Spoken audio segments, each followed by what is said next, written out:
गोपीजनवल्लभा गिरिवरधारी जय राधा माधव कुंज बिहारी जय राधा माधव कुंज बिहारी यशोदानंदन व्रज जन रंजन यशोदानंदन व्रज जन रंजन यमुना तीरा वनचारी यमुना तीरा वनचारी जय राधा माधव कुंज बिहारी जय राधा माधव कुंज बिहारी हरे कृष्णा कृष्ण कृष्ण हरे हरे हरे रामा राम राम हरे हरे हरे कृष्णा कृष्ण कृष्ण हरे हरे हरे राम राम राम हरे हरे हरे कृष्ण कृष्ण कृष्ण हरे हरे हरे राम राम राम हरे हरे हरे कृष्ण कृष्ण कृष्ण हरे हरे हरे राम राम राम हरे हरे हरे कृष्ण कृष्ण कृष्ण हरे हरे हरे राम राम राम हरे हरे हरे कृष्ण कृष्ण कृष्ण हरे हरे हरे राम राम राम हरे हरे हरे कृष्ण कृष्ण कृष्ण हरे हरे हरे राम राम राम हरे हरे हरे कृष्ण कृष्ण कृष्ण हरे हरे हरे राम राम राम हरे हरे जय राधा श्याम सुंदर राधे जय कृष्ण बलराम जय कृष्ण बलराम जय राधा रमण राधे जय गौरनिताय जय गौरनिताय जय प्रभुपाद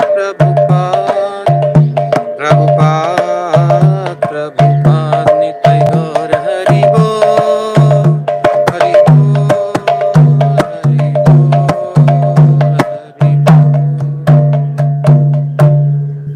जय ओम विष्णुपाद परमहंस परिव्राजकाचार्य अष्टोत्तर शत श्री श्रीमद् अभय चरणारविंद भक्ति वेदांत स्वामी प्रभुपाद की जय जय ओम विष्णुपाद परमहंस परिव्राजकाचार्य अष्टोत्तर शत श्री श्रीमद् भक्ति सिद्धांत सरस्वती गोस्वामी प्रभुपाद की जय साक्षात् वैराग्य मूर्ति श्री गौर किशोरदास बाबा जी महाराज की जय सच्चिदानंद श्रील भक्ति विनोद ठाकुर की जय वैष्णव सार्वभौम श्री जगन्नाथ दास बाबा जी महाराज की जय अनंत कोटि भक्त वैष्णव वृंद की जय नामाचार्य हरिदास ठाकुर की जय प्रेम से कहो श्री कृष्ण चैतन्य प्रभु नित्यानंद श्री द्वैत गदाधर शिवासदि गौर भक्तवृंद की जय षड गोस्वामी भक्तवृंद की जय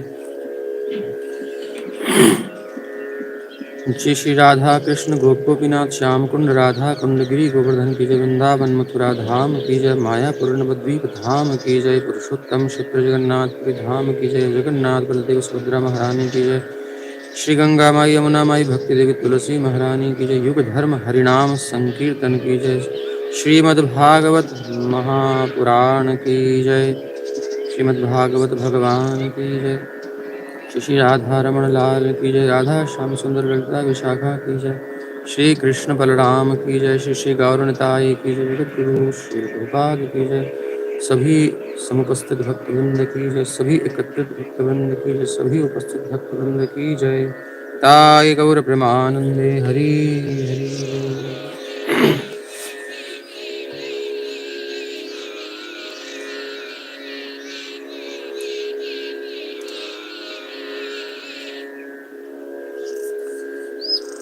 हरे कृष्णा।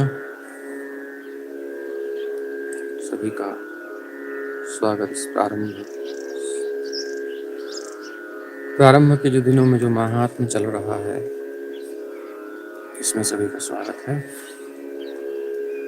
सभी बड़े प्रेम से आप श्रवण कर रहे हैं, बड़ी श्रद्धा के साथ। हमें श्रोता चाहिए, श्रोता। कल आपने सुना, जैसे ही कल परसों आपने सुना, पता चला कि कथा हो रही है, यदा यातास्तटं ते तु तदा कोलाहलो भवेत्। कोलाहल हो गया, खूब शोर होने लगा, जोर जोर से। क्या कोलाहल हो गया कि भाई कथा शुरू हो रही है, कथा शुरू हो रही है। जिस जिसने सुना वो दौड़ करके आए। उस समय सात्विक वातावरण था, उस प्रभाव था, इसलिए स्वतः आ रहे थे प्रेमी जन। लेकिन अब उस प्रकार सब लोग बिजी हैं इस समय अपनी अपनी जगह पर, और फिर ये कोई प्रेमी है तो उन तक ये लिंक पहुंचता नहीं है। ऐसे बहुत सारे लोग हैं जो चाहते हैं, बहुत सारे भक्त हैं जो चाहते हैं कि हम भागवत को अच्छे से श्रवण करें, अच्छे से पढ़ें, कहीं मिलती नहीं है। हमारी स्वयं की इच्छा थी कि अच्छे से इसका आद्योपांत कहीं थोड़ा विस्तार से। आद्योपांत तो क्या हो पाएगा, क्योंकि एक एक श्लोक में, एक एक शब्द में, एक एक वर्ण में, एक एक अक्षर में बहुत कुछ समाया हुआ है। प्रति श्लोक के नाना अर्थ कोई, एक एक श्लोक के कई कई भाव हैं, कई अर्थ हैं। आचार्यों ने उनका आस्वादन किया। वार्षिक पारायण के पश्चात फिर हम उसी प्रकार लेंगे कुछ आस्वादन करते हुए। तो हमको क्या करना है, उन श्रोताओं तक जिनकी लालसा है, जो प्रेमी है कथा की, हम सबके संपर्क में कोई ना कोई होगा तो उसको हम पहुंचा सकते हैं। और मैसेज देने के बाद खाली देना ही नहीं है, पहले उसको बोल करके देंगे तो वो ध्यान देगा। क्योंकि ऐसे बहुत से मैसेज आते रहते हैं आजकल, तो भीड़ लगी हुई है, बस फॉरवर्ड करो फॉरवर्ड करो। और मोस्टली लोग काम की चीज़ अपने हिसाब से काम की चीज़ देते होंगे, लेकिन जनरली जो ग्रुप्स होते हैं उसमें हल्की चीज़ें बहुत आती हैं। और इससे भारी चीज़ क्या होगी, ब्रह्मा जी ने सत्यलोके तुलाम बद्ध्वा, सत्यलोक में तुला, ब्रह्मा जी सत्यलोक में रहते हैं, वहाँ उनकी तुला में, उनके मस्तिष्क में, जैसे भी आप तुला मान लीजिए, तोला उन्होंने, तो सब साधनों से ये भारी हो गया। तो अब इससे भारी मैसेज क्या हम दे सकते हैं कि श्रीमद् भागवत की कथा हो रही है, और वो भी संपूर्ण भागवत हो रही है। हर अध्याय को छुआ जाएगा, हर अध्याय को बोला जाएगा, कम से कम अनुवाद तो लेंगे, कुछ भी छोड़ना नहीं है इसमें। विस्तार करेंगे तो ज़्यादा हो जाता है, बस थोड़ा बहुत कहीं कहीं क्लिष्ट होगा तो उसको विस्तार भी करेंगे, और नहीं तो मूल से तो चलना ही है, मूल से लग जाना नहीं है। तो एक संकल्प से युक्त श्रोता हमारे होने चाहिए, जो कि संकल्प लेकर के सुने। ऐसा हम प्रयास करें। और चाहे तो आप लिंक शेयर कर दीजिए और उनको फ़ोन कीजिए, जैसे भी कीजिए, इसका विस्तार कीजिए। यही है कोलाहल करना। भूरलोके देवलोके, न तो हमारी देवलोक में गति है, देवता लोग तो स्वतः आ ही जाते हैं, देवताओं को तो पता चला है आ गए हैं। ब्रह्मलोक आदि सब हरि की कथा होत है जहाँ, सब तीर्थ चली आवे कहाँ, सब हो ही रहा है। बस भूलोक में जितने जीव हैं उन तक हमें संदेश पहुंचाना है, क्योंकि वो हमारी जिम्मेदारी है। आइए आगे चलते हैं। ओम नमो भगवते नरसिंहाय, नमस्तेजस्तेजसे आविराविर्भव वज्रनख वज्रदंश, कर्माशयान् रन्धय रन्धय तमोग्रस ग्रस। ॐ स्वाहा अभयमभयमात्मनि भूयिष्ठा ॐ श्रौं।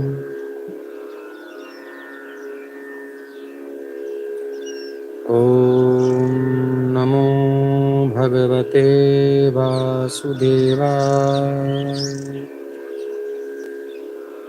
ॐ नमो भगवते वासुदेवाय। ॐ नमो भगवते वासुदेवाय। नारायणं नमस्कृत्य नरं चैव नरोत्तमं, देवीं सरस्वतीं व्यासं ततो जयमुदीरयेत्। नष्टप्रायेष्वभद्रेषु नित्यं भागवत सेवया, भगवत्युत्तमश्लोके भक्तिर्भवति नैष्ठिकी। जय श्री कृष्ण चैतन्य प्रभु नित्यानंद, श्री अद्वैत गदाधर श्रीवासादि गौरभक्तवृंद। हरे कृष्ण कृष्ण कृष्ण हरे हरे, हरे राम राम राम हरे हरे। श्रीमद् भागवत महापुराण के इस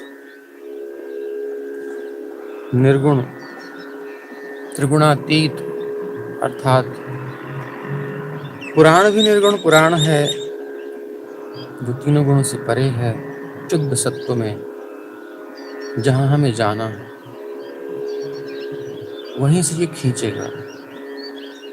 अन्य पुराणों का अध्ययन करते हैं तो आपको धकेलते हैं ऊपर की तरफ। कल थोड़ा वर्णन आया तो उसमें एक हमको विचार आया कि जो सुनेंगे कहीं वो भ्रमित ना हो। हम कभी पुराणों की या शास्त्रों की वेदों की निंदा सोच भी नहीं सकते। अगर ध्यान से सुना होगा आपको तो समझ में आ गया होगा, लेकिन फिर भी बता देना आवश्यक है। हमने उदाहरण दिया जो कि हमारे 4 कुमारों ने बोला है, उस उदाहरण को हमने थोड़ा विस्तार दिया कि पुराण है, उपनिषद हैं और मूल तो वेद हैं ही। वेद तो आधार है, किंतु वेदों में सबका अधिकार नहीं है, सबकी योग्यता नहीं है कि वेदों से रसस्वरूप श्री कृष्ण को प्रकट कर सके। रसो वही सह रसं विवायं लब्ध्वानंदी भवति, जो वेद कहती है, श्रुति कहती है, वेद कहते हैं। तो कोयम पुरुषो, तो कौन है? कोई इंद्र समझता है, कोई चंद्र वरुण, कोई संसार में विभिन्न देवी देवताओं में। एक्चुअल में इनके द्वारा कल हमने अच्छे विस्तार से बताया, उसको बस संक्षेप में ही मैं ज्यादा नहीं विस्तार करूं, कल कर चुका हूं।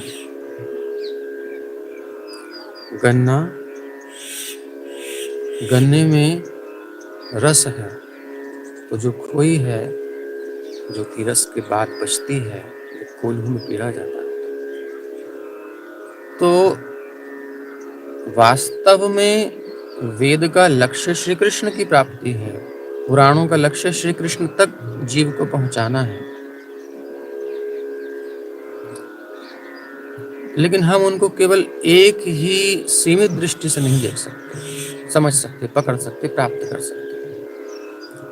आप एक ही अंश को लेंगे तो भ्रमित हो जाएंगे। और दूसरी बात, आचार्यवान पुरुषो वेद, जो आचार्य के चरणों में बैठ करके श्रवण करते हैं वही तत्व को लाभ कर पाते हैं। और कैसे होना चाहिए? वेद पारगः, जैसे कि नारद जी ने कहा चारों कुमारों से कि आप तो वेद के पारगामी विद्वान हैं।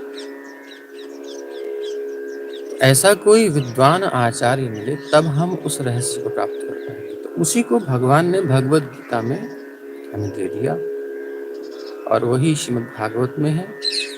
जिन्होंने वेद का विस्तार किया है, एक वेद के 4 विभाग किए, विस्तार किया, उनकी कई शाखाएं बहुत से लुप्त हो रहे हैं।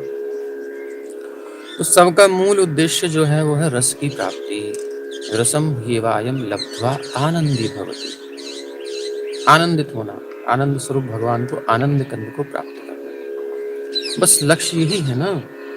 तो यदि हम पुराणों का अध्ययन करके और वेदों का अध्ययन करके इस लक्ष्य तक नहीं पहुंच पा रहे, तो वेदों में कमी नहीं है, पुराणों में कोई कमी नहीं है, हमारे में कमी है।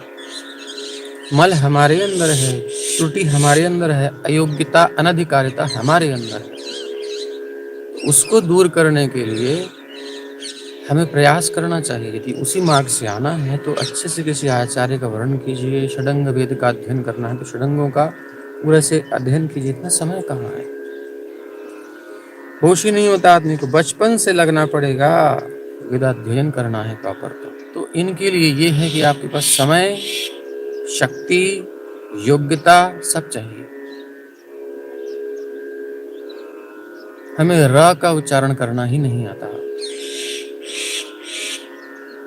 संस्कृत में उच्चारण स्थान दिए हुए हैं, वेद क्या पढ़ेंगे हम हरे या हरे दोनों में अंतर है। जीव कहाँ जा रही है? वो तो भगवान कृपालु हैं जो भावग्राही जनार्दन, भाव को ग्रहण कर लेते हैं। किंतु वेद मार्ग में यदि जाएंगे, कर्मकांड विभाग में जाएंगे तो स्वर में भी भेद हो जाता है, तो उल्टा परिणाम होने वाला है, इसलिए अधिकारी नहीं है। तो हमें क्या करना है? जो वेदों का उद्देश्य है इधर उधर घुमा के बात करना। परोक्षवादो ही वेदोयम, वेद सीधा नहीं बोलते हैं कि ये है।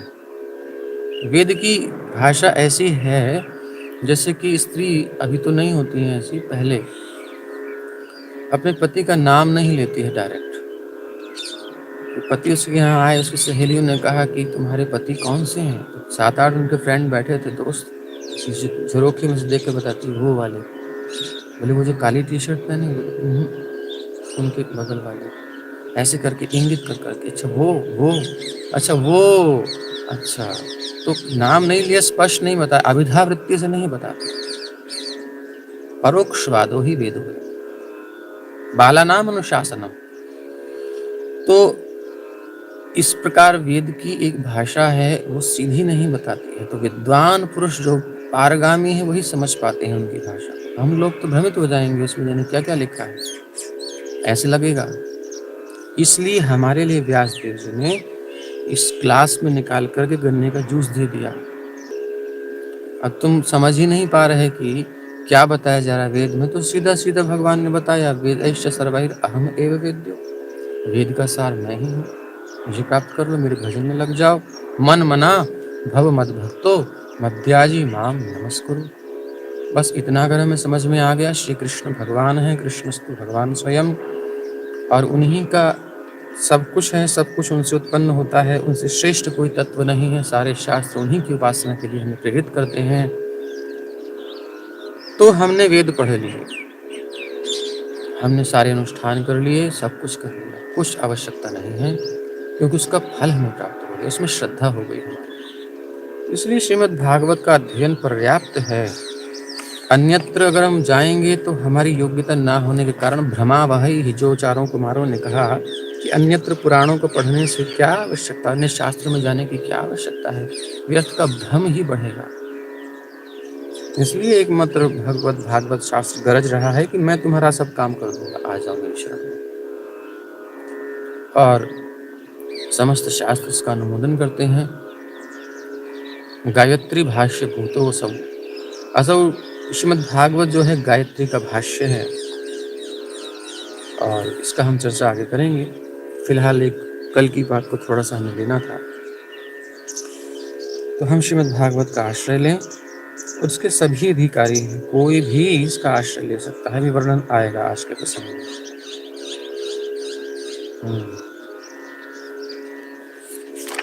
तो कल भागवत महात्म्य हुआ और उसमें भगवान की कथा भी हुई। बड़ा आनंद हुआ। भक्ति महारानी अपने पुत्र ज्ञान और वैराग्य के सहित बड़े प्रेम से नृत्य करती हुई और पधारी हैं और इस प्रकार से बड़ा आनंद हुआ है। तो आइए आगे प्रारंभ करते हैं।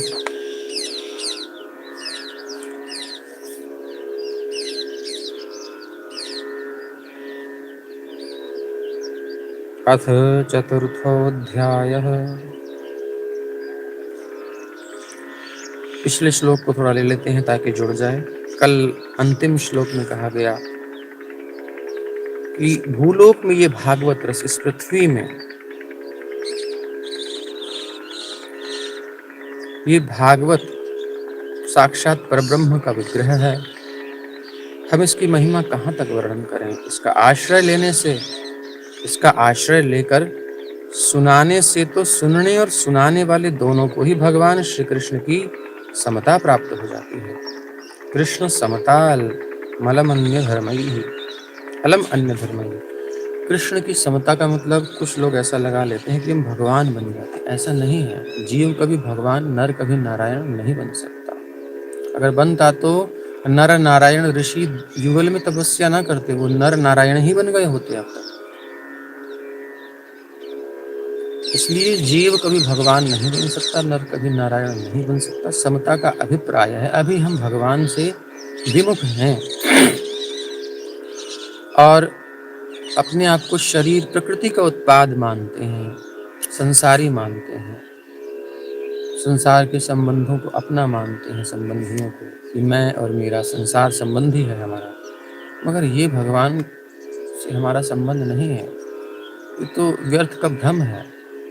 तो जब हम इससे मुक्त हो जाते हैं, अपने स्वरूप की उपलब्धि कर लेते हैं कि मैं भगवान का दास हूँ, दासो हम कृष्ण से, श्री कृष्ण का दास हूँ, दासी हूँ, तो हम आत्म स्वरूप में अपने आप को जब जान जाते हैं तो ये कृष्ण की समता, वो भी सच्चिदानंद स्वरूप है, हम भी सच्चिदानंद स्वरूप है, समता हो गई ना।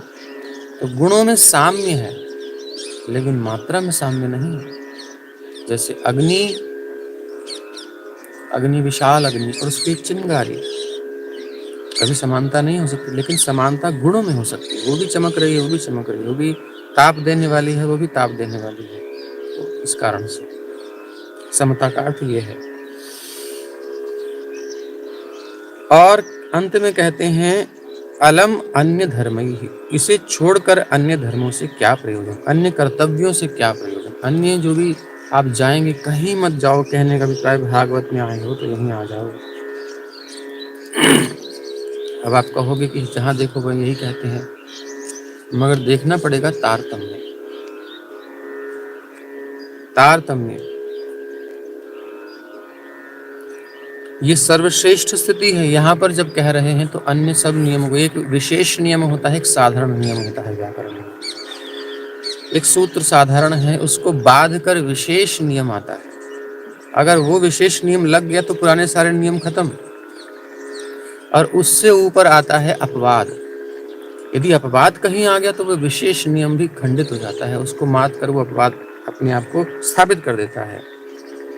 तो इसी प्रकार ये विशेष या अपवाद उस दृष्टि से कह सकते हैं, लेकिन समझिए मेरी बात को, हमेशा समझिएगा। ये नहीं कि आजकल कुछ लोग लेके यूट्यूब से थोड़ा सा पोर्शन डाल देंगे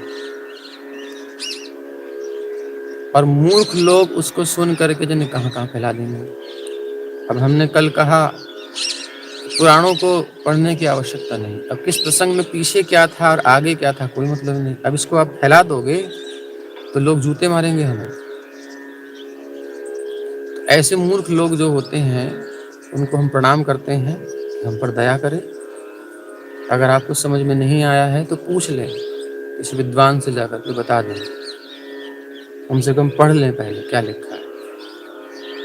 उन लोगों के लिए कह रहे हैं। तो अन्य धर्मों से क्या प्रयोजन है?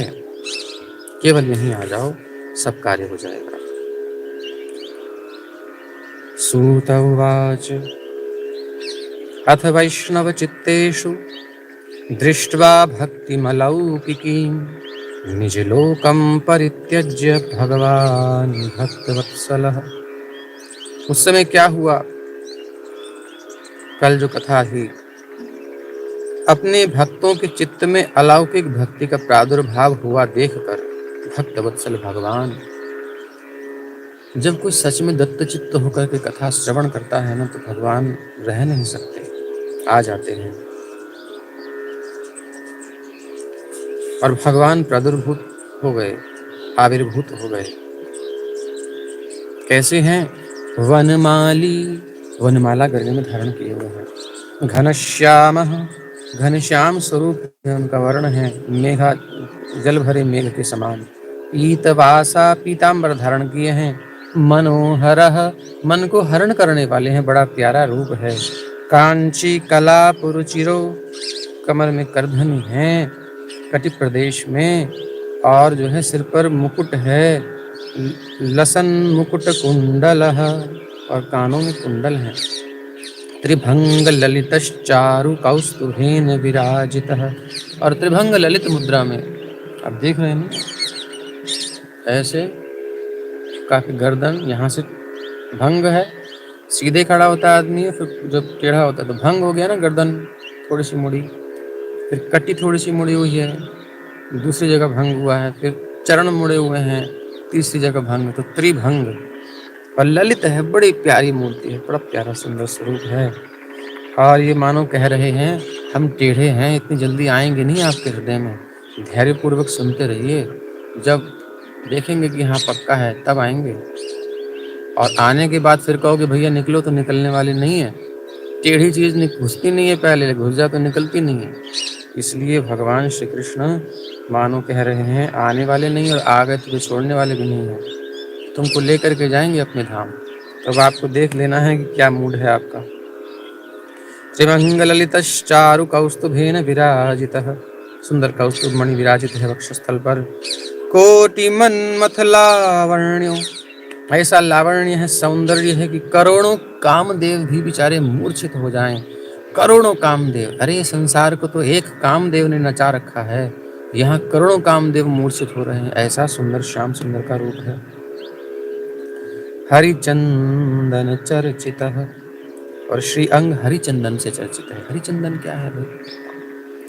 जब आप चंदन घिसते हो, जो मलयाचल का चंदन है, पत्थर पर घिसते हो, तो उसमें एक तुलसी की काष्ठ सूखी हुई लेकर के उसको भी जब आप घिसते हो थोड़ा सा, उसका जो मिश्रण जब श्री हरि को अर्पित करते हो, शालिग्राम जी को, भगवान श्री हरि को अर्पित करते हो, तो श्री तुलसी महारानी भगवान की प्रिया है, तो मानो प्रिया का आलिंगन उन्हें प्रदान करते हो। और इस प्रकार से भगवान देखते हैं, उनको बहुत सुख मिलता है। और जब आप भगवान के धाम जाते हो, तो जिसने भगवान को हरिचंदन अर्पित किया, भगवान बार बार उसको आलिंगन करते हैं, बार बार उसको आलिंगन करते हैं कि तुमने मुझे मेरी प्रिया का खूब आलिंगन दिया, अब तुम मेरा आलिंगन प्राप्त करो। हरिचंदन चर्चितः परमानंद चिन्मूर्तिर, और भगवान की मूर्ति कैसी है? चिन्मूर्ति, चिन्मय मूर्ति है, दिव्य मूर्ति है। इसमें ना तो हड्डी है, न मांस है, न पृथ्वी है, न अग्नि है, न जल वायु आकाश मन बुद्धि चित्त अहंकार, कुछ नहीं है ये भौतिक तत्व इसमें। भगवान की चिन्मय मूर्ति है, दिव्य मूर्ति है, सच्चिदानंद रूपाय, सच्चिद आनंद की मूर्ति है भगवान की। तो चिन् मधुरो, चिन् मूर्तिर मधुरो मुरलीधरः, परमानंद प्रदान कर स्वरूप है भगवान का, आनंदमयी मूर्ति है, चिन्मयी मूर्ति है, मुरलीधर मुरली धारण किए हुए हैं बड़ी सुंदर। आविवेश स्वभक्तानां हृदयान्यमलानि च। और कहते हैं इतने सुंदर हुए कि अपने भक्तों के निर्मल चित्त में आविर्भूत हुए। भगवान हर एक भक्त जिसका हृदय द्रवीभूत हो गया कथा सुनकर, तन्मय हो गया, बिल्कुल लिखा है ना, अलौकिकीम भक्तिम दृष्ट्वा, अलौकिकी भक्ति देख करके। सबके हृदय में साधारण भक्ति नहीं है, अलौकिक भक्ति है। ऐसी भक्ति देख करके भगवान से रहा नहीं गया, प्रकट हो गए उनके हृदय में। जैसे मथते मथते नाम दही को माखन ऊपर आ जाता है महाराज, एकदम ऊपर आ जाता है। ऐसे भगवान तो हृदय में हैं, लेकिन जब हम भक्ति करते हैं, उनकी सेवा करते हैं, तो वो जागृत हो जाते हैं और वो प्रकट हो जाते हैं हृदय में। सब घट मेरा साइया, सब घट मेरा साइया, खाली घट नहीं कोई, बलिहारी वाह घट की, जा घट पर घट हो। उस घट की बलिहारी है। उस देखो महात्मा क्या करते हैं, वो संसार में सबके लिए परिस्थितियां कठिन हैं, दुर्गम हैं, लेकिन महात्मा वो होता है जो इस मंथन में भी स्थिर रहता है, नीचे नहीं गिरता, हिम्मत नहीं हारता, और वो निकल के आता है ऊपर। कहाँ? जो संसार में उलझ गया, जो संसार में जिसका मन फंस गया, झगड़े झंझट में उलझ गया, तो वो मतलब बैठ गया, वो मठा बेकार हो गया। और जो उससे ना फंस करके भगवान में अपने मन को लगा दे, किसी भी परिस्थिति हो उसमें से निकल करके और अपना समय निकाल के भगवान में एकाग्रचित्त होकर मन को लगा दे, वह मठा नहीं, वह माखन हो गया। और उसी के हृदय में भगवान आते हैं माखन खाने के लिए। हम तो उलझे हुए हैं, हम तो फंसे हुए हैं, कहाँ आएंगे कृष्ण? ऐसी दिव्य चिन्मय भक्ति हो तो हृदयान्यमलानि च, अमल हृदय में स्वभक्तानाम आविवेश, भगवान आकर के प्रकट हो गए, हृदय में हैं वो प्रकट हो गए। और इसलिए महात्मा लोग बड़े दृढ़ होते हैं अपने संकल्प में, और वो भगवान के भजन को नहीं छोड़ते हैं, संकल्प करते हैं तो पूरा करते हैं। कितनी भी परिस्थितियां हैं, गोप्य है, गोपियों ने अपने पतियों को त्याग दिया, लेकिन आजकल ऐसी स्थिति हमारी नहीं है, इसलिए त्यागने की आवश्यकता नहीं है। हाँ, वो बहुत ऊंची स्थिति है, उनको शरीर की भी हालत नहीं पता क्या हो रही है, ऐसी स्थिति उनकी हो गई थी। त्याग दिया मतलब त्याग दिया गया स्वाभाविक। कैसे? बोले जब उनको घर में बंद कर दिया गया, रास में भगवान ने बुलाया, तो घर में बंद होते ही उनको विरहाग्नि, भगवान के प्रति प्रेम इतना तीव्र था, उन्होंने कहा हम तो अलौकिक प्रेम करने वाले हैं, हमें शरीर से तो कोई मतलब नहीं है, फिर हम क्या कर रहे हैं यहाँ पर? बोले कपड़े ही तो हमें अटका रहे हैं, कपड़े मतलब ये शरीर, छोड़ दो इनको, अपन तो प्रीतम से मिलने चलती हैं ना, आत्मा का रिश्ता है भगवान से सीधा, कौन रोकेगा? छोड़ करके शरीर रूपी वस्त्र और गोपियां चली गई भगवान के पास, सबसे पहले पहुंचे। वो प्रेम है गोपियों का, कहाँ है हम लोगों का जो हम पतियों को छोड़ें? इसलिए जैसे हैं ठीक है, घर में रह करके, और कथा के समय उनको बता दो कि भाई इतना समय मेरा है, बाकी समय हम पूरी व्यवस्था करेंगी, जो भी काम है सब अच्छे से करेंगी, लेकिन इतना समय हमको केवल दत्तचित्त होकर के चाहिए। और अधिकार भी है भाई, आपको जब टीवी देखने के लिए उन्होंने रिमोट कंट्रोल दे रखा है, सेल फोन दे रखा है, बढ़िया व्यवस्था, ज्वेलरी दे रखी है, क्या नहीं दे रखा है?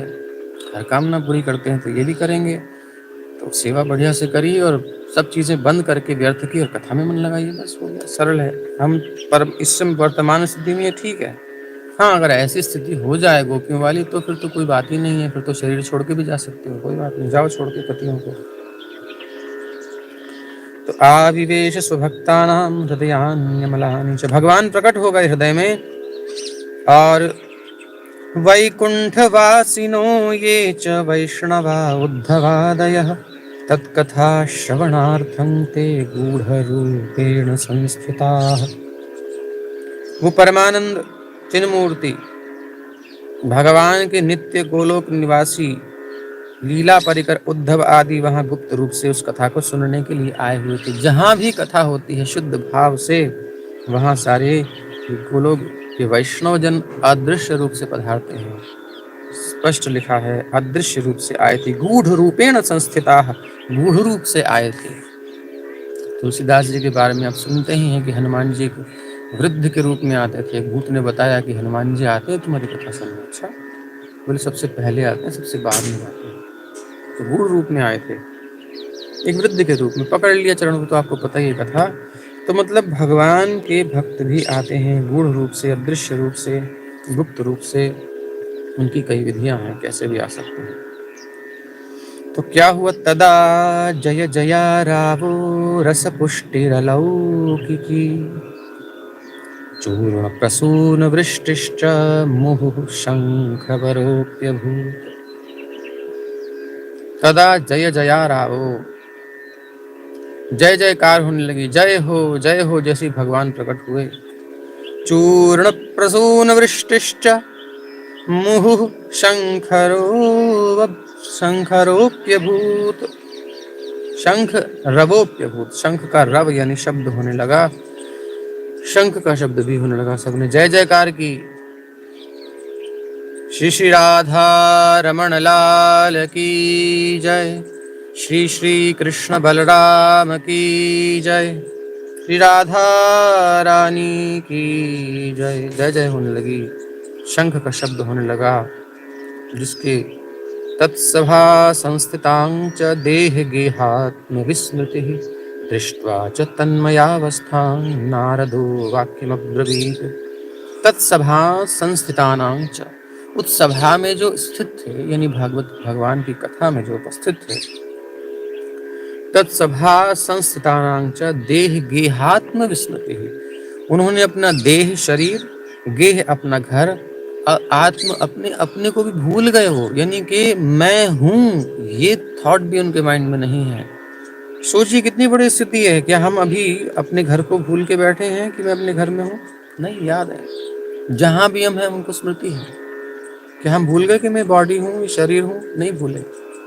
अभी हम उस स्थिति में नहीं है जहां ये वर्णन आ रहा है।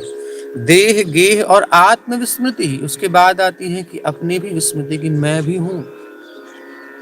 ऐसी तन्मयता हो गई भगवान में, केवल कृष्ण ही कृष्ण। गोपियां भगवान के दर्शन करने के लिए, और बहाना है दही छाछ बेचने के लिए, दूध बेचने के लिए जा रहे हैं। गोरस ले लो रे गोरस, दही ले लो रे दही, और उसको भूल करके बोलते हैं गोपाल ले लो री कोई गोपाल, अरे कोई नंदलाल ले लो री। उन्हें पता ही नहीं कि हम क्या बोल रहे हैं। ऐसी तन्मयता अभी कहाँ है हमारी, इसलिए तो भगवान नहीं आते। दृष्टवा, और ऐसी देह गेह आत्म की विस्मृति देख करके उस सभा में स्थित सब भक्तों की, दृष्टवा देखने के बाद, च तन्मयावस्था, और तन्मय अवस्था देखने के बाद, नारदो वाक्यमब्रवीत, यहाँ से डिस्कनेक्ट, अपने सेल्फ से डिस्कनेक्ट और श्री कृष्ण से कनेक्ट, प्रॉपर कनेक्ट हो गए। तब नारद जी बड़े आनंदित हुए। नारदो वाक्यमब्रवीत, नारद जी बोले एक वाक्य। क्या बोले? अलौकिकोऽयं महिमा मुनीश्वराः, सप्ताहजन्योऽद्य विलोकितो मया, मूढाः शठा ये पशुपक्षिणोऽत्र, सर्वेऽपि निष्पापतमा भवन्ति। अलौकिको अयम महिमा, अरे इन मुनीश्वरों की महिमा अलौकिक है, कितनी सुंदर है। सप्ताह यज्ञेन सप्ताह जन्योद्य विलोकितो मया, इस कथा के द्वारा जो मैंने देखी महिमा। मूढ़ा शठा, ये कौन कौन सी? अरे मूर्ख और दुष्ट, और तो और पशु पक्षिणोत्र, पशु पक्षी भी, सर्वे सभी, ये सब भी, चाहे मूढ़ हो, चाहे दुष्ट हो, चाहे पशु पक्षी, सब जीव जितने सभा में थे, निष्पापतमा भवन्ति, सब निष्पाप हो गए, पापों से रहित हो गए कथा के प्रभाव से। अतो नृलोके ननु नास्ति किंचित, चित्तस्य शोधाय कलौ पवित्रम, इस कलयुग में इतना पवित्र और कोई उपाय नहीं है, इतना शुद्ध, इतना सरल।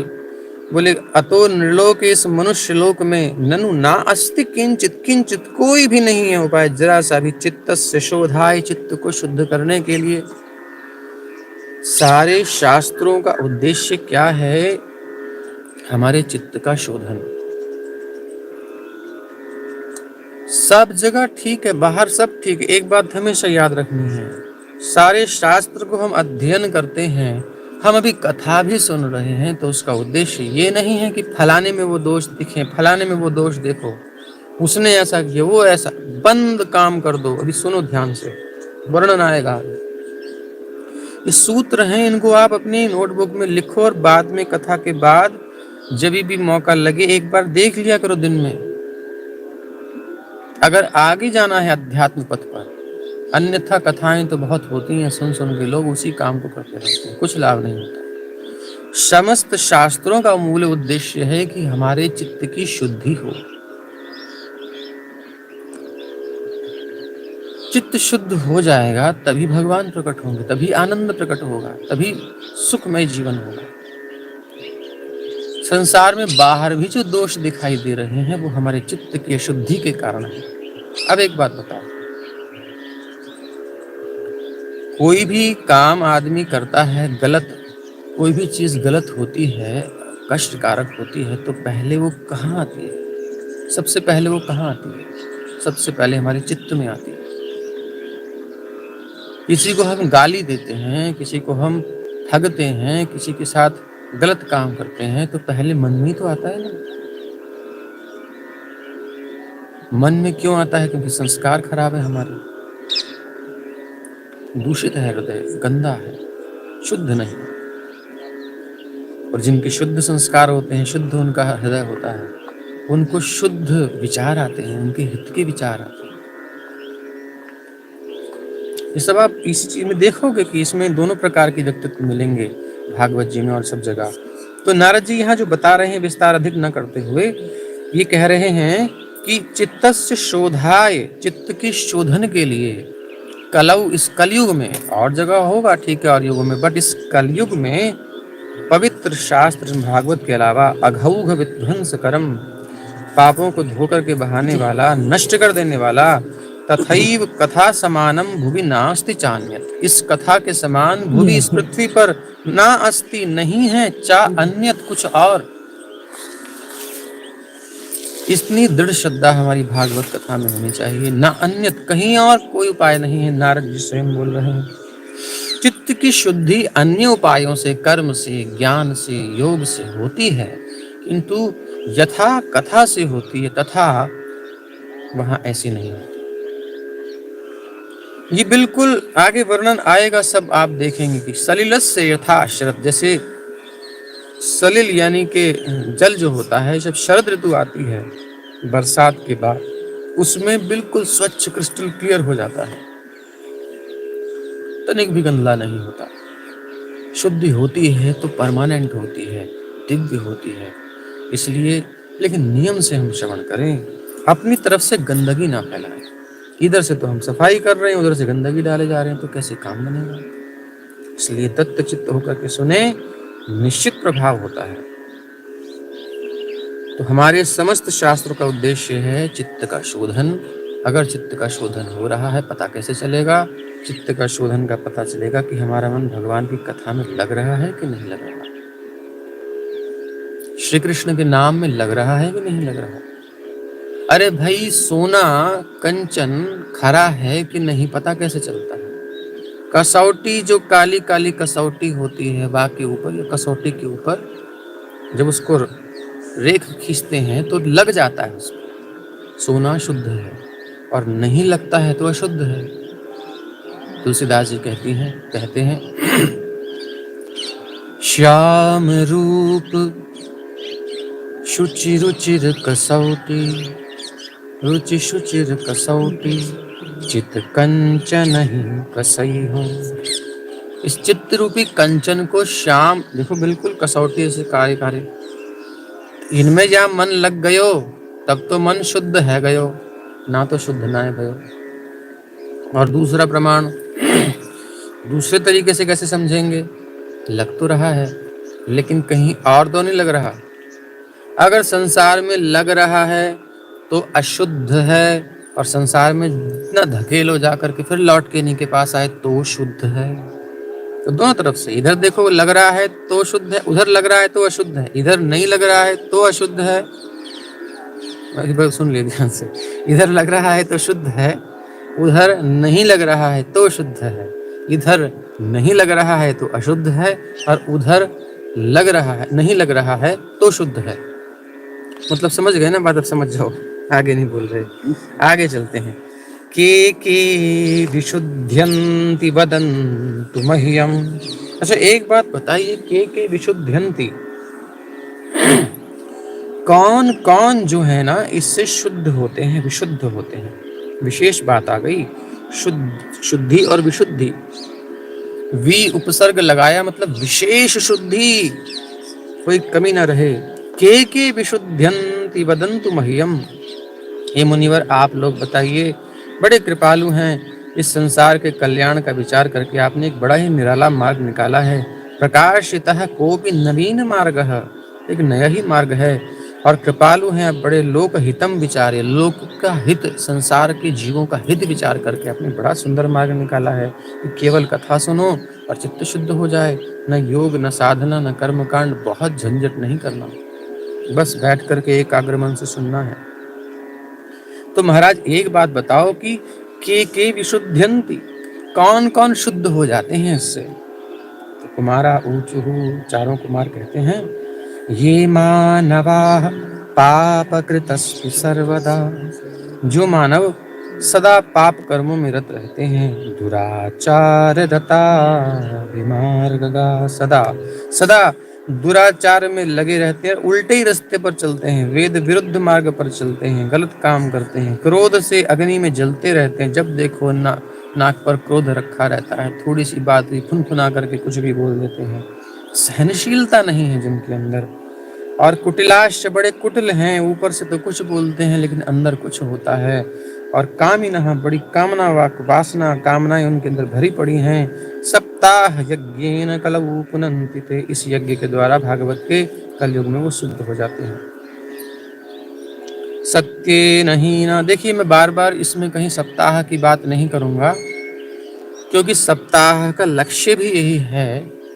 आपको बताया ना, जब चित्त शुद्ध हो जाता है तो शुद्ध होने का लक्षण है श्री कृष्ण में लग जाता है, तो जब लग जाता है तो वो छोड़ेगा ही कैसे? यद वैष्णवानाम धनम यद वैष्णवानाम प्रियम श्रीमद्भागवतम, जब ये प्रिय हो जाएगा तो अपने प्यारे को कोई अलग करना चाहता है? तो इसलिए सप्ताह का अभिप्राय भी नित्य अध्ययन में है, नित्यम भागवत सेवया कहकर प्रथम स्कंद में भी वर्णन आता है, और पहले ही कुमारों ने कह दिया है कि भाई सर्वदा श्रवणे, हमेशा श्रवण करते रहो, यही विधि है। लेकिन हो नहीं पाता, इसलिए सप्ताह विशेष की बात आती है, और वो भी आप खुद ही पढ़ लेना कि कितना कठिन है। सप्ताह में भी अगर 24 घंटे हम पूरा बिल्कुल फोकस रखें माइंड, उतना भी नहीं हो पाता है। तो इसलिए इस कार्य को करते रहना चाहिए, करते रहना चाहिए। सप्ताह सुने बहुत अच्छा है, उस प्रकार से सुने तो बहुत ही अच्छा है, लेकिन उसके बाद भी नित्य तो करते ही रहना चाहिए। तो ये एक जीवन का अंग बना लीजिए कि कथा हमारे जीवन में एक आवश्यक है। जैसे कि हम संसार में शरीर के भोजन के लिए कुछ खाते हैं, शरीर का जो भोजन है उसे कुछ ग्रहण करते हैं, हम पोषण के लिए भोजन लेते हैं, उसी प्रकार आत्मा के पोषण केवल भागवत से और नाम से होता है, भागवत चर्चा से। आत्मा सच्चिदानंद रूप है, आत्मा का भोजन भी सच्चिदानंद रूप है, सच्चिदानंदमयी कथा, सच्चिदानंदमय नाम। शरीर पंच तत्वों का बना है, पृथ्वी जल अग्नि वायु आकाश, तो ऐसा ही भोजन है, पृथ्वी जल अग्नि वायु आकाश का भोजन ही हम ग्रहण करते हैं। अन्न क्या है? पृथ्वी तत्व है। फल क्या है? अग्नि तत्व है। पत्तेदार सब्जियां क्या है? वायु तत्व है। जल तो जल है ही। तो इस प्रकार से आकाश, जब हम उपवास आदि करते हैं तो कुछ स्पेस होता है। तो ये सब चीजें पंच तत्वात्मक शरीर के लिए आवश्यक है, किंतु आत्मा की तृप्ति इससे नहीं होती। अंतःकरण का आनंद, अंतःकरण की शांति, सुख इससे नहीं मिलेगा, वो तो श्रीमद् भागवत रूपी भोजन को करने से ही मिलेगा आत्मा को। तो ये आत्मा की खुराक है, और आप भगवान का नाम जपें, कथा सुने, ये हमको एक रूटीन बनाना चाहिए। जैसे कि नियम बन गया है, इसको कंटिन्यूअस रखना है, बिल्कुल यही हमारी खुराक है। इसके बिना हमारे अंदर दुर्बलता आएगी। तो इसलिए हमने सप्ताह पर बल नहीं दिया, लेकिन इसकी भी महिमा है।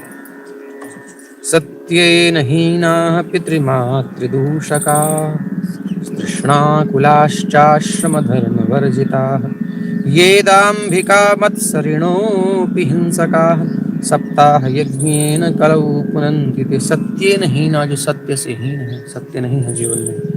पितृमातृदूषकाः, और माता पिता की निंदा करने वाले हैं। तृष्णा के मारे हुए व्याकुल हैं और आश्रम धर्म वर्जिता, वर्णाश्रम के धर्म से वर्जित हैं, वर्णाश्रम का पालन नहीं करते हैं। जानते ही नहीं है तो करेंगे कहाँ से? मोस्टली ऐसे ही लोग हैं। और महाराज ये दाम्भिका, बड़े दम्भी हैं। मत्सरिणों, बड़े मात्सर्य, चिढ़ते हैं दूसरे की उन्नति को देखकर। ये कैसे कैसे मत्सर, मत्तः सरति, मुझसे आगे कैसे निकल गया, ये कैसे आगे जा रहा है, इसे खींचो नीचे डालो, जलते हैं। ये मत्सरिणों की हिंसका, और उससे फिर हिंसा करते हैं हिंसक लोग, वो इस यज्ञ भागवत की कथा से शुद्ध हो जाते हैं। पुनन्ति ते, जैसे भी थे आप सुनो, मन को लगाओ, बोले हमें इस रोग से मुक्ति चाहिए, इस भाव से सुनो तो मुक्ति हो जाएगी, सब हृदय शुद्ध हो जाएगा। क्योंकि चित्त की अशुद्धि से ही चीजें आती हैं, संस्कार अशुद्ध हैं, तो ये शुद्ध करती है कथा। पंचोग्र पापाश्चल छद्मकारिणः क्रूराः पिशाचा इव निर्दयाश्च ये ब्रह्म स्वपुष्टा व्यभिचारकारिणः सप्ताह यज्ञेन कलौ पुनन्ति ते। कहते हैं पंचोग्र पापा, कौन कौन से हैं 5 पाप?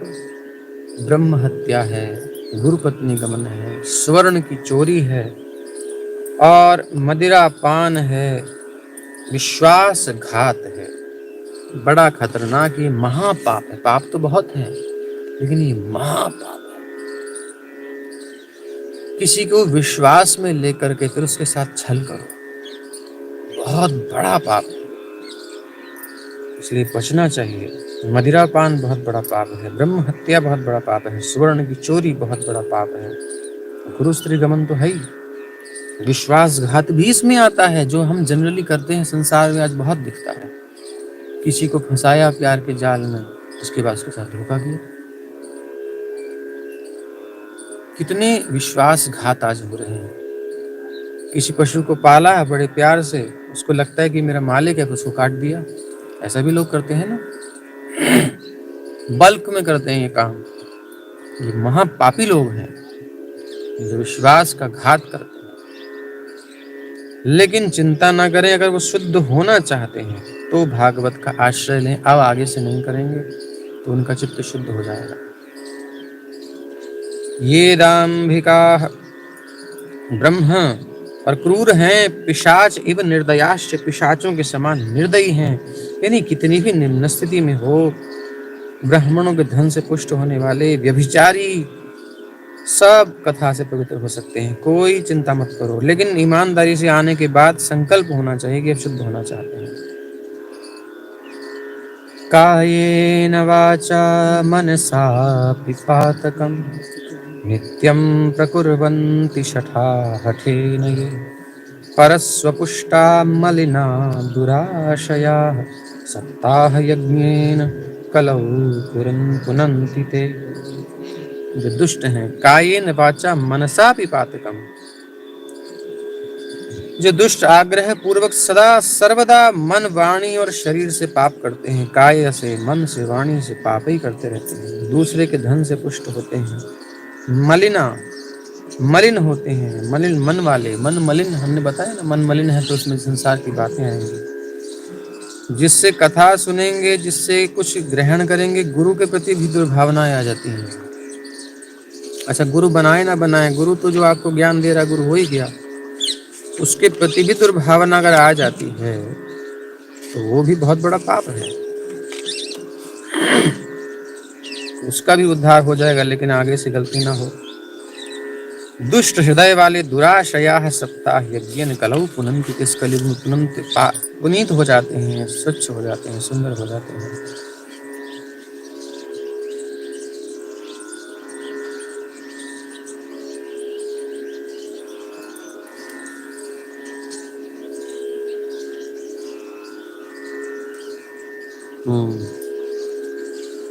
अत्र ते कीर्तयिष्यामः।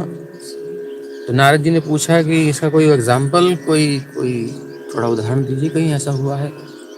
सुनो, अत्र ते कीर्तयिष्यामः इतिहासं पुरातनम्। एक पुरातन इतिहास में तुम्हें सुनाता हूँ। यस्य श्रवण मात्रेण पाप हानि प्रजायते, जिसके सुनने मात्र से पापों की हानि होती है, पाप नष्ट हो जाते हैं। तुंगभद्रा तटे पूर्वम अभूत पत्तनम उत्तमम। एक उत्तम तुंगभद्रा नदी के तट पर एक अनुपम नगर बसा हुआ था। पत्तन कहते हैं नगर को। यत्र वर्णाः स्वधर्मेण सत्य सत्कर्म तत्पराः। जहाँ पर चारों वर्णों के लोग स्वधर्म का, अपने अपने धर्म का सत्कर्म करते हुए सत्य स्वरूप पालन करते हुए लगे हुए थे। अब देखिए कितना सुंदर शास्त्रों में वर्णन है कि वर्णाश्रम धर्म की व्यवस्था हमारी है और वो अपने अपने धर्म का पालन करके सुखी हैं। ये तो कालांतर में कुछ दोष आए, उसका मतलब क्या है, वो लोगों ने अपने स्वार्थों की पूर्ति के लिए मैं श्रेष्ठ, वो ऐसा निकालना शुरू कर दिया। तो ये कास्ट सिस्टम जो है एक दाग जैसा हो गया। उसका मतलब क्या है, अगर कोई यूनिवर्सिटी में गुंडा निकला है पढ़ने वाला, तो यूनिवर्सिटी गंदी है। अगर वहां प्रॉपर पढ़ाई जा रही है, तब उसमें से कोई गुंडा निकलता है, पढ़ता नहीं है, बदमाशी करता है, तो क्या वो यूनिवर्सिटी का दोष है? उसकी कमी है, क्योंकि वहां बहुत सारे स्टूडेंट अच्छे भी निकल रहे हैं। तो ये जो वर्णाश्रम व्यवस्था है, ये स्वाभाविक, गीता में भगवान कहते हैं मया, मेरे द्वारा स्थापित की गई है, और उसमें किसी का शोषण नहीं है, पोषण है एक दूसरे का। अब आप कहीं भी देख लो, किसी भी इंडस्ट्री में, क्या वहां पर ये श्रेणियां नहीं होती? वहां मैनेजमेंट नहीं होता क्या? वहां सिक्योरिटी नहीं होती क्या? वहां मैनेजमेंट जो है वो ब्राह्मण वर्ग है, जो सिक्योरिटी करने वाले हैं, जो उसकी रक्षा करने वाले क्षत्रिय वर्ग है, और जो फंड रेज करते हैं वैश्य वर्ग है। किसी भी जगह जाके देख लो। और वहां पर जो पियोन वगैरह हैं, जो सब वर्कर्स हैं, ये सब शूद्र वर्ग है। आज तक वर्णाश्रम व्यवस्था चालू है, फिर कैसे आप कहते हो कि बेकार है? लोग समझते नहीं है अपने अपने धर्म। अब सभी को क्या आप मैनेजमेंट में डाल दोगे, सभी को फंड रेजिंग में डाल दोगे, तो फिर चलेगी कैसे व्यवस्था? सबकी अपने अपने गुण है, अपनी अपनी क्वालिटी है, उसके अनुसार वो अपनी सेवा देता है और सुखी रहता है। हाँ, शोषण नहीं होना चाहिए। शूद्र जो थे, उनकी बुद्धि इतनी प्रखर नहीं है, उनके अंदर इतनी योग्यता नहीं है, इसलिए वो अपनी सेवा करके वर्णों की उच्च, और वो वर्ण वाले उनको सब वस्तुएं प्रदान करते थे। यज्ञ का आयोजन होता था, तो यज्ञ के आयोजन में सब श्रमिक वर्ग ही। अभी जगन्नाथ जी की रथ यात्रा में कौन लोग हैं? कोल भील लोग ही तो रथ बनाने वाले, वो सब लोग ही तो हैं सब आगे। कहाँ भेद है? आज तक प्रमाण है, लेकिन लोगों ने इसको पता नहीं क्या क्या। ये मीडिया जो है ना, मीडिया को लेकर के कुछ शरारती तत्व, कुछ बदमाश लोग खूब हमारे सनातन धर्म की धज्जियां उड़ाना चाहते हैं। तो हमें एकजुट होना चाहिए, इसका विरोध करना चाहिए, शास्त्रों को पढ़ना चाहिए। कैसे करेंगे? हमको पता ही नहीं कि ये सच्चाई क्या है। हमने भागवत पढ़ी नहीं, हमने गीता पढ़ी नहीं, हमने रामचरितमानस रामायण पढ़ी नहीं, हमने पुराणों को पढ़ा ही नहीं। खैर, भागवत गीता तो पढ़ना ही चाहिए, रामायण तो पढ़ना ही चाहिए, कुछ नहीं तो इतनी नॉलेज तो होनी चाहिए। तब हम उत्तर दे सकते हैं पूरी दुनिया में, हर चीज का उत्तर हमारे पास होगा। अब हमको इससे दूर करने के लिए सोशल मीडिया में इतनी बकवास चीजें चलाई जा रही है, उनसे बचिए और कथा को प्रचार कीजिए, इसका खूब प्रचार होना चाहिए।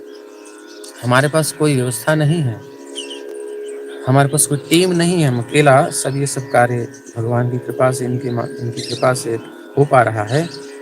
तो दो हाथ हैं और उसमें सब कार्य कैसे कर सकते हैं? आप सब हमारे हाथ बंद करके, हर आपके हाथ में मोबाइल है, इस संदेश को सब तक पहुंचाइए, थोड़ा उनको प्रचार कीजिए, समझिए इस चीज को। धैर्य की आवश्यकता है, लेकिन बहुत लाभ होगा।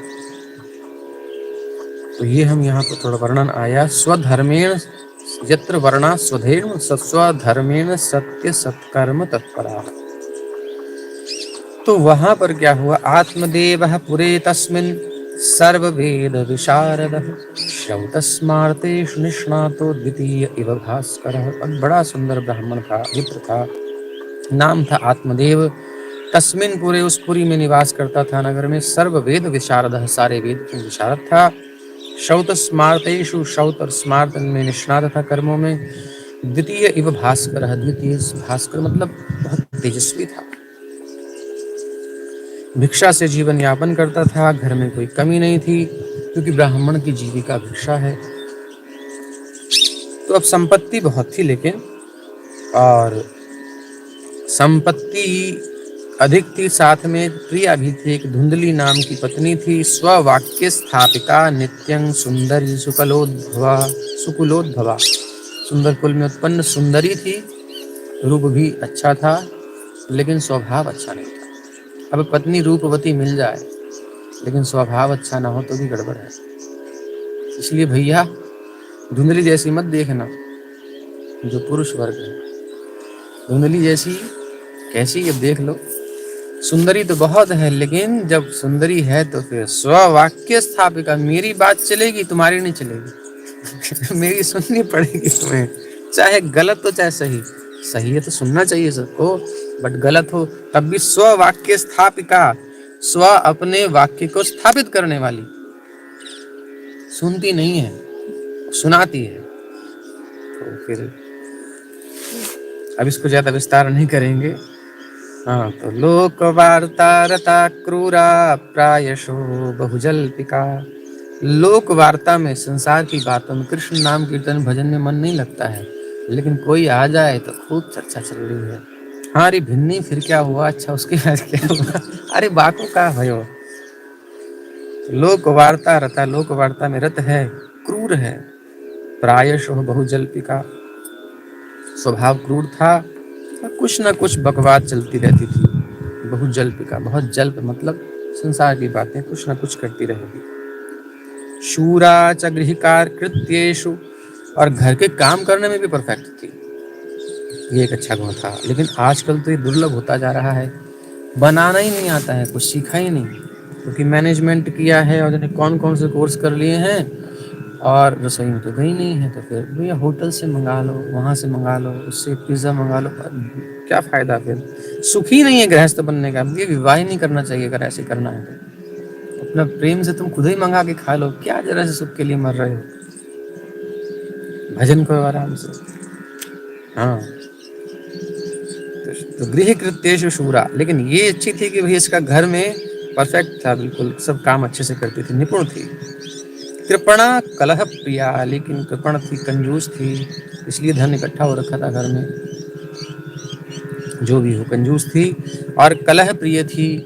छोटी छोटी बात में लड़ झगड़ती थी। सब्जी वाले से सब्जी ले रही, हे इतने की क्यों नहीं देता, इतने की दे, ना दूंगी मैं तो।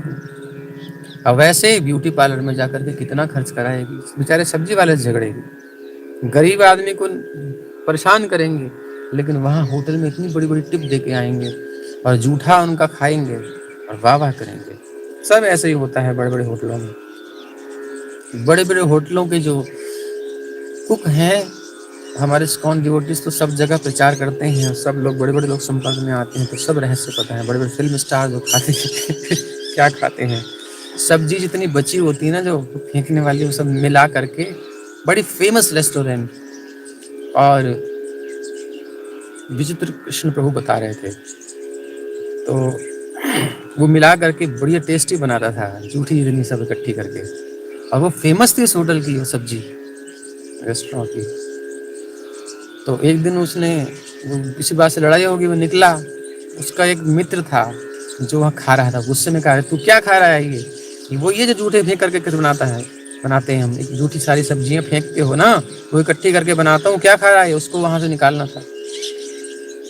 तो बोल दिया उसने, बोल दिया तो फिर बताया उसे। ऐसे चलता है भैया। तो बाहर खाओगे तो यही होगा, घर में अपने घर पे बना के खा लो, अच्छा है।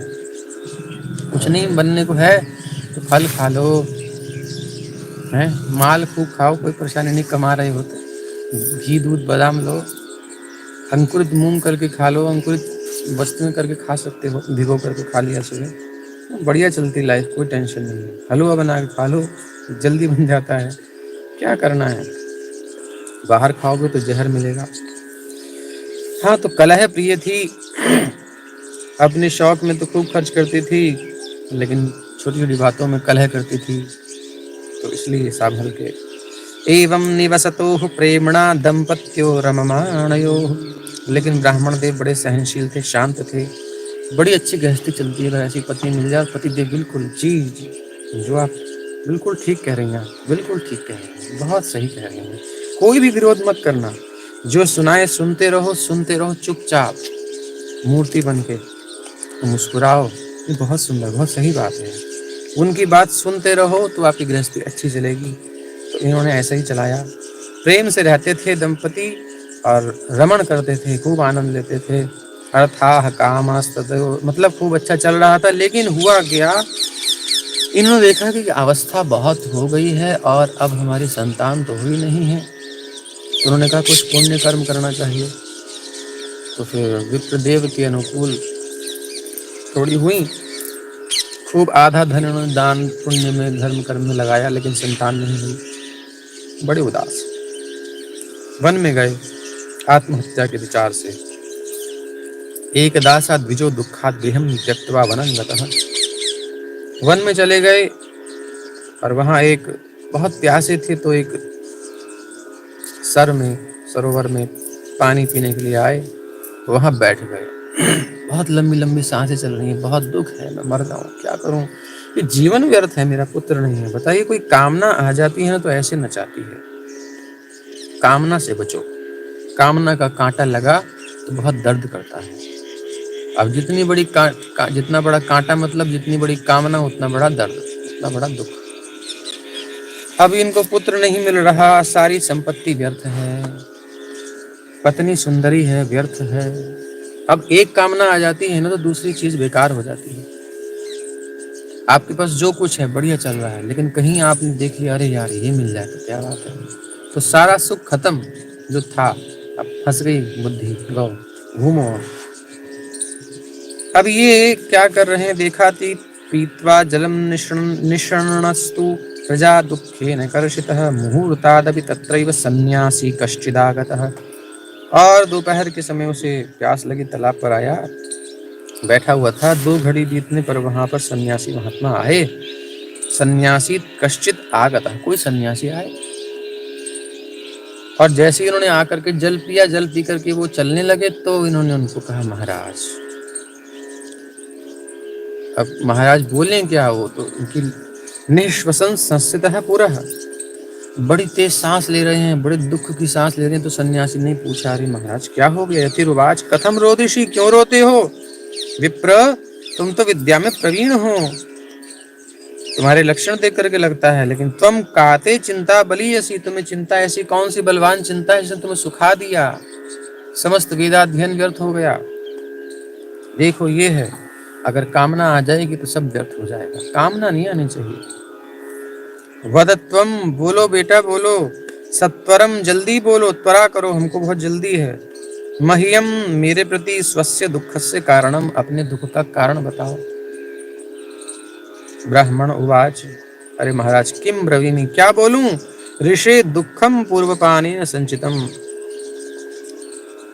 कहते मैं पूर्व जन्म के पापों से बहुत दुख हूं, जो संचित मेरे पाप हैं। संचितम मदीयाः पूर्वजास्तोयम कवोष्णमुपभुंजते, मेरे जो पूर्वज हैं वो बड़ी उष्ण श्वास के साथ, गर्म सांसें लेते हुए मेरा जो मैं उनको अर्पण करता हूँ, जलांजलि आदि को बड़ी चिंता से गर्म की हुई सांस से पीते हैं। मतलब कहने का ये अलंकारिक भाषा, कहने का अभिप्राय ये है कि अब उनको चिंता है कि तुम्हारे यहाँ संतान नहीं है, हमें जलदान कौन करेगा तुम्हारे बाद।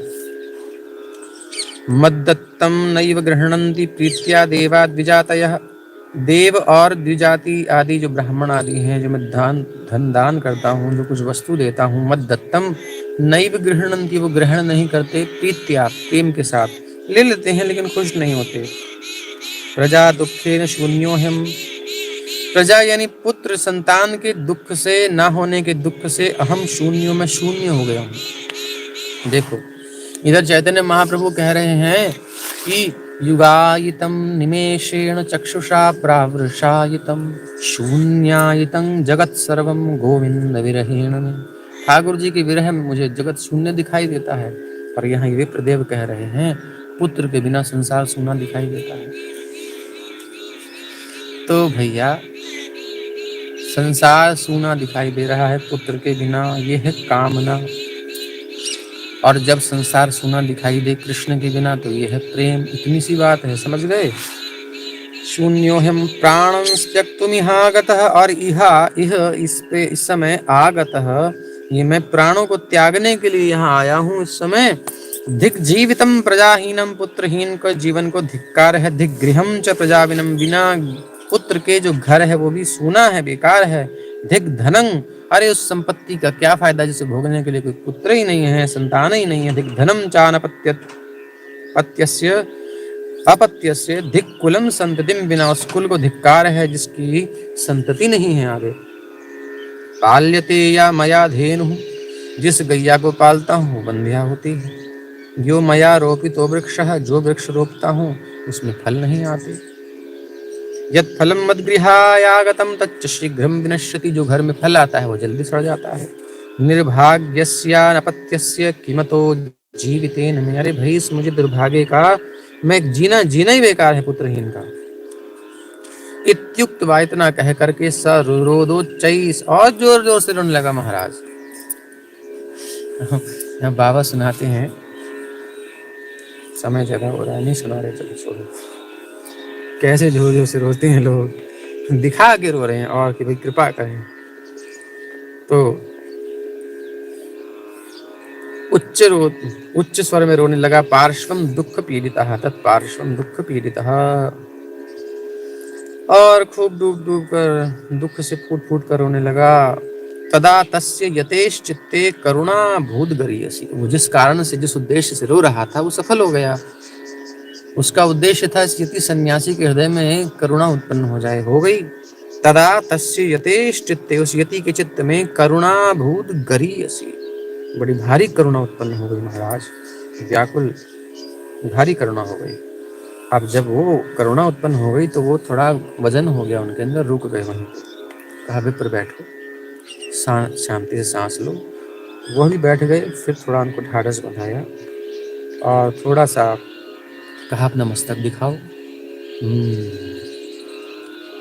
भाई बात ऐसी है, हम तुम्हारे मस्तक की रेखा देख करके कह रहे हैं कि 7 जन्म तक तुम्हें संतान का सुख नहीं मिलने वाला, तुम्हारा ऐसा प्रारब्ध है। इस आशा को तुम त्याग दो, सुखी रहोगे। मुंचा ज्ञानम प्रजारूपम बलिष्ठा कर्मणो गति, कर्म की गति बड़ी बलिष्ठ है। इस संतान की इच्छा को त्याग दो। विवेकम तू समासाद्य त्यजत संसार वासनाम, अरे विवेक का आश्रय लो, संसार की वासना को छोड़ दो। देखो ये है यतियों की व्यवस्था। साधु लोग कैसे मस्त रहते हैं, वो कांटे को निकाल देते हैं, कामना ही नहीं करते। 2 चीजें हैं, हमारे अंदर एक इच्छा आई, इच्छा की पूर्ति के लिए हमें क्या लेना है, बहुत बड़ी वस्तु है, बहुत परिश्रम साध्य है, कुछ भी हो सकता है। तो मन में कामना आ गई, एक उपाय है, मन से कामना निकालेंगे तभी हमको सुख मिलेगा। ध्यान से सुनिएगा। हाँ, मन में कामना इच्छा आती है तो हम चंचल होते हैं, हम व्यथित होते हैं उसके पूरे ना होने तक। तो एक उपाय है संसार में जो हम लोग मूर्खता करते हैं, वो क्या है, देखो जीवन की जितनी आवश्यकता है उसकी बात नहीं कर रहा, कामना की बात कर रहा हूँ, जो अतिरिक्त है, जिससे जीवन चल रहा है उसके अलावा सहज प्राप्त हो ठीक है, लेकिन अब प्रयास जब इसमें होता है तो अब एक उपाय है उस विकट, उस बड़ी कामना की पूर्ति के लिए आयास प्रयास करना। बड़ा परिश्रम करने के बाद वो वस्तु जब प्राप्त होती है तो प्राप्त होते ही सुख मिलता है तुरंत। अब मिल गया, मेरे को चैन मिल गया। चैन क्या मिल गया, तुम्हारी कामना खत्म होगी इसलिए चैन मिल गया। जब आपने गाड़ी की कामना करी, गाड़ी आपके घर आ गई और आप उसमें बैठ गए तो आपको खुशी होती है, तो चलते हो। क्या कार से सुख मिल रहा है? नहीं, गलत फहमी है, इसलिए तो मरते हैं लोग। वो सुख मिल रहा है, वो अंदर से कामना का कांटा निकल गया आपके। अब देखो, जब कार नहीं थी तो कार की कामना थी, कांटा लगा था। अब जब कार आ गई तो कार की कामना खत्म हुई कि नहीं? हो गई ना। इसलिए सुख है। हम भ्रम में सोचते हैं गाड़ी से सुख मिल रहा है, हम सोचते हैं स्त्री से सुख मिल रहा है, हम सोचते हैं इससे उससे सुख मिल रहा है। किसी से नहीं मिल रहा, धोखा है, यही माया है। और यति लोग होते हैं सन्यासी साधु महात्मा, क्या करते हैं? वो सेकंड ऑप्शन लेते हैं। वो जानते हैं कांटा निकालने से सुख मिलेगा, काय को टेंशन लो, काय को टेंशन लो। वो मन से कामना ही खत्म कर देते हैं। वो कहते हैं कामना करने की जरूरत ही नहीं है, यही सुख मिल गया। तो इसलिए साधु वहीं बैठ करके आनंदित होता है, और संसारी कुत्ते की तरह, गधे की तरह दौड़ते हुए लगे होकर के भी सुखी नहीं हो पाते, क्योंकि एक कांटा निकलता है, दूसरा आता है, तीसरा, बेचारे कांटों से बिंधे रहते हैं, दुखी होते रहते हैं।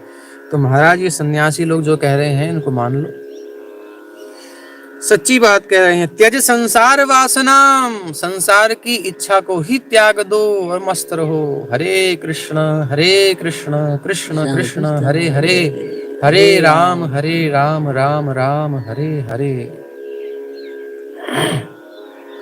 हो गया फिनिश, अब कुछ नहीं समझना, लेकिन हम उसको छोड़ते नहीं। शिणु विप्र मया तेद्य, जैसे इन्होंने नहीं छोड़ा, देखो क्या हाल होगा। शिणु विप्र, इस कथानक को ध्यान से सुनो, ये हमारे जीवन से रिलेटेड है, संबंधित है, थोड़ा मैच करो।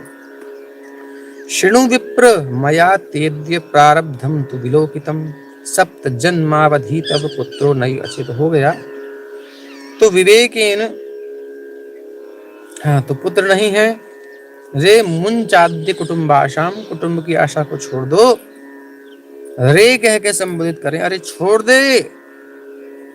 संन्यासे सर्वथा सुखम, संन्यास में बहुत सुख है। ब्राह्मण वाच, ब्राह्मण कहता है महाराज विवेकेन भवेत किम में, मुझे विवेक कैसे हो, विवेक से मेरा क्या होगा। मैं किम भवेत विवेकेन, विवेक के द्वारा मेरा क्या होगा। पुत्रम देहि बलादपि, महाराज आप तो पुत्र दो, मतलब मैं कांटा नहीं निकालूंगा, तुम मुझे पुत्र दो। नो चेत्यजाम्यहम प्राणांस्तदग्रे शोक मूर्छितः, नोचेत, नहीं तो। धमकी भी दे रहा है, बताओ। सन्यासी को धमकी दे रहा है, बेचारे आए हैं पानी पी रहे हैं। महात्माओं की बड़ी समस्या है आजकल। अब तो चलो, अब तो सोशल मीडिया पर रगड़ते हैं, थोड़ी सी कहीं। अब देखो हम सब जीव हैं, हम सब कोई भगवान तो है नहीं। हमारे मुंह से कल मैंने देखा कि श्रेय प्रेय की भाषा में, मैं अचानक सुन रहा था तो मैं कहीं गलती बोल गया, प्रेय को श्रेय बोल गया, श्रेय को प्रेय कहीं बोला हूँ। अब कोई इसको पकड़ के हमें धो सकता है, बड़े आराम से धो सकता है, अब हम परेशान हो जाएंगे। लेकिन आपसे प्रार्थना है, जितने भी सुनने वाले हैं ध्यान से सुनिए, हम गलती कर सकते हैं, उसके लिए क्षमा प्रार्थी हैं, फिर भी हम प्रयास करते हैं कि सही सही बोलें। तो रे रे कह करके कह रहे हैं, अच्छा धमकी दे रहे हैं साधुओं को, कह रहे हैं नोचेत, नहीं तो तिजाम्य, हम तुम्हारे सामने प्राणांश त्याग दूंगा, अग्रे तदग्रे, आपके सामने शोक से मूर्छित हो रहा हूं मैं भी मर जाऊंगा। भैया ये तो बड़ी खतरनाक स्थिति हो गई। देखा अगल बगल में कोई मीडिया वाला तो नहीं है, नहीं तो अभी केस बन जाता, बड़ी खतरा है। तो कहते हैं ठीक है भैया बैठ, तो बैठ। तो बहुत कुछ बोलते हैं, उसके बाद जब हट कर लेते हैं तो समझाते हैं थोड़ा सा। देखो, पुत्रादि सुख हीनोयम संन्यासः शुष्क एव हि, कहते हैं देखो, वेन का पुत्र, वो वेन का पिता अंग था, अंग का पुत्र हुआ वेन, वेन जो बड़ा दुष्ट था, उससे पिता को बड़ा कष्ट हुआ और उन्होंने क्या किया, रात ही में नगरी को छोड़ दिया। अंग महाराज छोड़ करके चले गए, पूरा राज्य छोड़ करके चले गए। इतना दुख मिला है, मैं कितनी आशा से पुत्र पैदा की, इतना दुष्ट है ये, क्या फायदा हो। रात ही रात छोड़ करके भजन के लिए निकल गए, राज्य छोड़ गए, बड़ा दुख हुआ उनको। महाराज सगर के 60,000 पुत्र, 60,000 पुत्रों का क्या हुआ। कपिल भगवान ने एक दृष्टिपात किया, सब भस्म हो गए। 60,000 पुत्र एक साथ खत्म हो जाएं, पिता को कितना कष्ट होगा। कष्ट हुआ तो भैया, पुत्र होने में बड़े कष्ट होते हैं, किसी को सुख नहीं मिला। और महाराज देखो, चित्रकेतुर गतः कष्टम विधि लेख विमार्जना, तो कहते हैं चित्रकेतु को भी यही हालत थी तुम्हारी जैसी, उसको भी संतान नहीं होनी थी। नारद जी ने देखा कि तो मानेगा ही नहीं, सेम कंडीशन है, देखो विप्रदेव। अच्छा, नहीं मानेगा तो उन्होंने दिया पुत्र उसको, बेचारा जैसे ही पैदा हुआ दूसरी रानी ने जहर दे दिया। आगे कथा आएगी 6ठे स्कंद में। तो जहर दे दिया, तो जहर देने के बाद क्या हुआ, सारे संसार में वो राजा था तो रोना रोना पीटना हो गया सारे महल में, बहुत दुख हुआ। इससे ज्यादा दुख हो गया, नहीं था पुत्र उससे ज्यादा। तो तुमको भी यही होने वाला है, तैयार हो? बोले ना ना ना, मैं नहीं, मुझे तो चाहिए पुत्र। बहुत समझाया, बहुत समझाया, लेकिन तुमने तो हठ पकड़ रखा है। तो ठीक है, जब नहीं सुन रहा तो फिर महात्मा ने कहा कि ठीक है, फिर लो ये फल और अपनी पत्नी से कहना कि इसको खा ले, उनके साथ खा लेना, इसे तुम अपनी पत्नी को खिला देना, उसको एक पुत्र होगा। लेकिन ध्यान रखना, सत्य का पालन करे, सत्य वचन बोले, शौच का, शुद्धि का ध्यान रखे। ये नहीं सिर्फ खुजाते खुजाते और भोजन बना रही है, परोस रही है। ये नहीं कि टॉयलेट से आए हैं और बिना शुद्धि के ही किचन में घुस गए, वही चप्पल बाहर जाती हैं, वही चप्पल किचन में चली जाती हैं, ये कमरे में भी जाती हैं उधर और वही रसोई में चली जाती हैं। रसोई अलग है, किचन हो गया आजकल तो किच किच किच किच किच किच किच किच चलती रहती है कुछ ना कुछ। ठीक है, उधर आरओ लगा होगा, उधर फ्रिज किच किच किच करेगा, उधर कुछ मशीन किच किच किच करेगी, और तो लोग आदमी भी किच किच किच किच करते हैं। तो इसलिए थोड़ा किचन ना रख करके रसोई होनी चाहिए। ये कहा उन्होंने कि शौच होना चाहिए, शुद्धता होनी चाहिए, दया होनी चाहिए, दान दिन दे रोज वो खूब, और एक भुक्तम, एक बारी भोजन करे, भुक्तम तु भोजनम, एक बार भोजन करे, वर्षावधि 1 वर्ष तक, स्त्रिया कार्यम तेन पुत्रोति निर्मलः। और फिर इस प्रकार से जब करेगी ऐसा नियम, तो क्या होगा, शुद्ध स्वभाव वाला पुत्र होगा। एवं उक्त्वा, ऐसा कह करके, ययौ योगी जो थे वो चले गए, और ये महाराज जी आए, अपनी पत्नी को फल दिया। पत्नी ने कहा बिल्कुल खा लूंगी।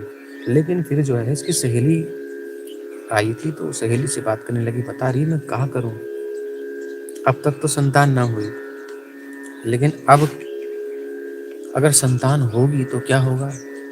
सुनते हैं कि संतान जब होती है तो बड़ा कठिन हो जाता है चलना बुलना, क्योंकि पेट बढ़ जाता है। तो अब मानो गांव में आग वाग लग गई, कहीं डाकू लुटेरे आ गए, तो मैं कैसे दौड़ूंगी, और कहीं मैं कुछ काम धाम कैसे करूंगी घर का, बड़ी रुचि है काम धाम करने में, है शॉपिंग के लिए कैसे जाऊंगी मैं, जो भी उसने बताया।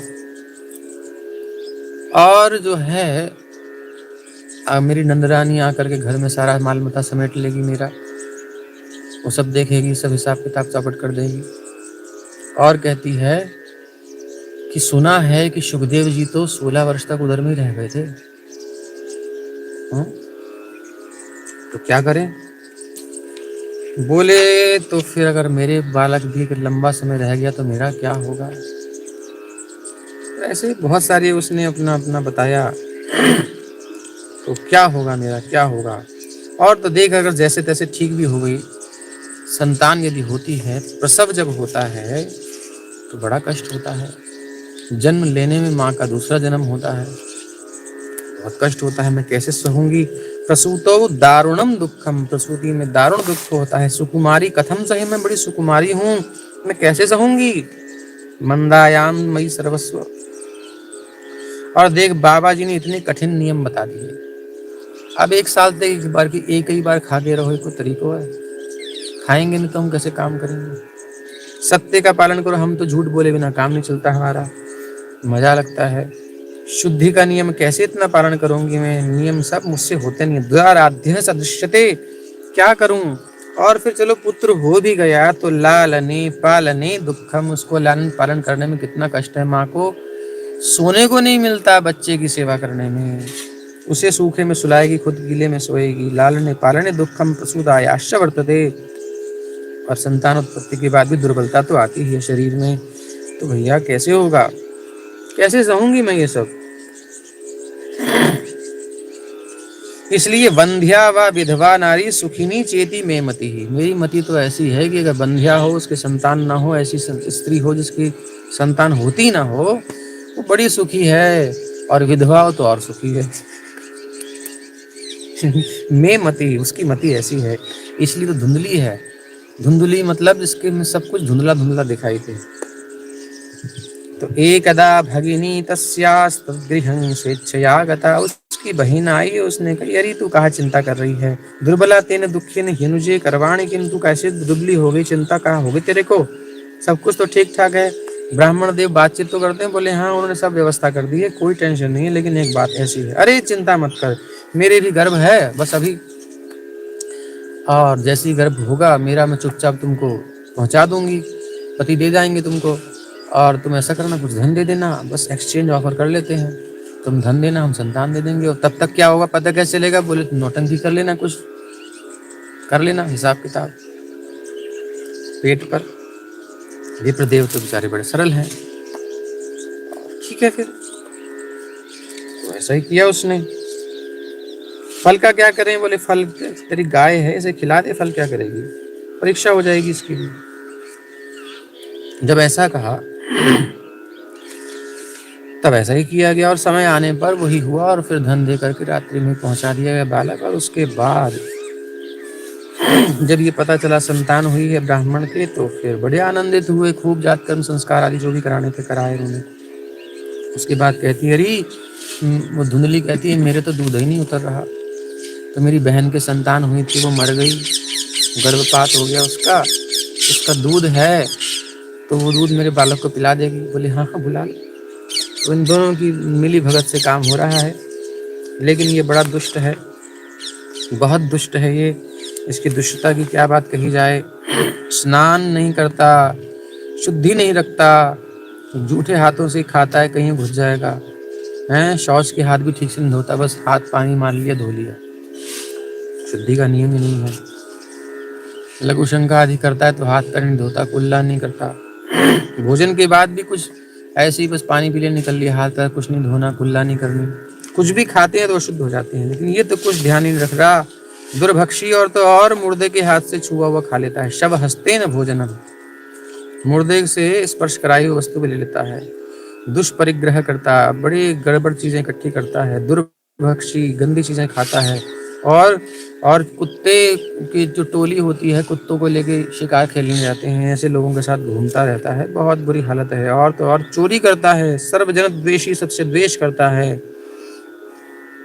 और परवेश में प्रदीपक है, दूसरों के घर में चोरी छुपे आग भी लगा देता है, हिंसक है, हस्त्र शस्त्र धारण करता है, जो दीन हैं अंधे हैं उनको पीड़ा पहुंचाता है, बड़ा दुराचारी है।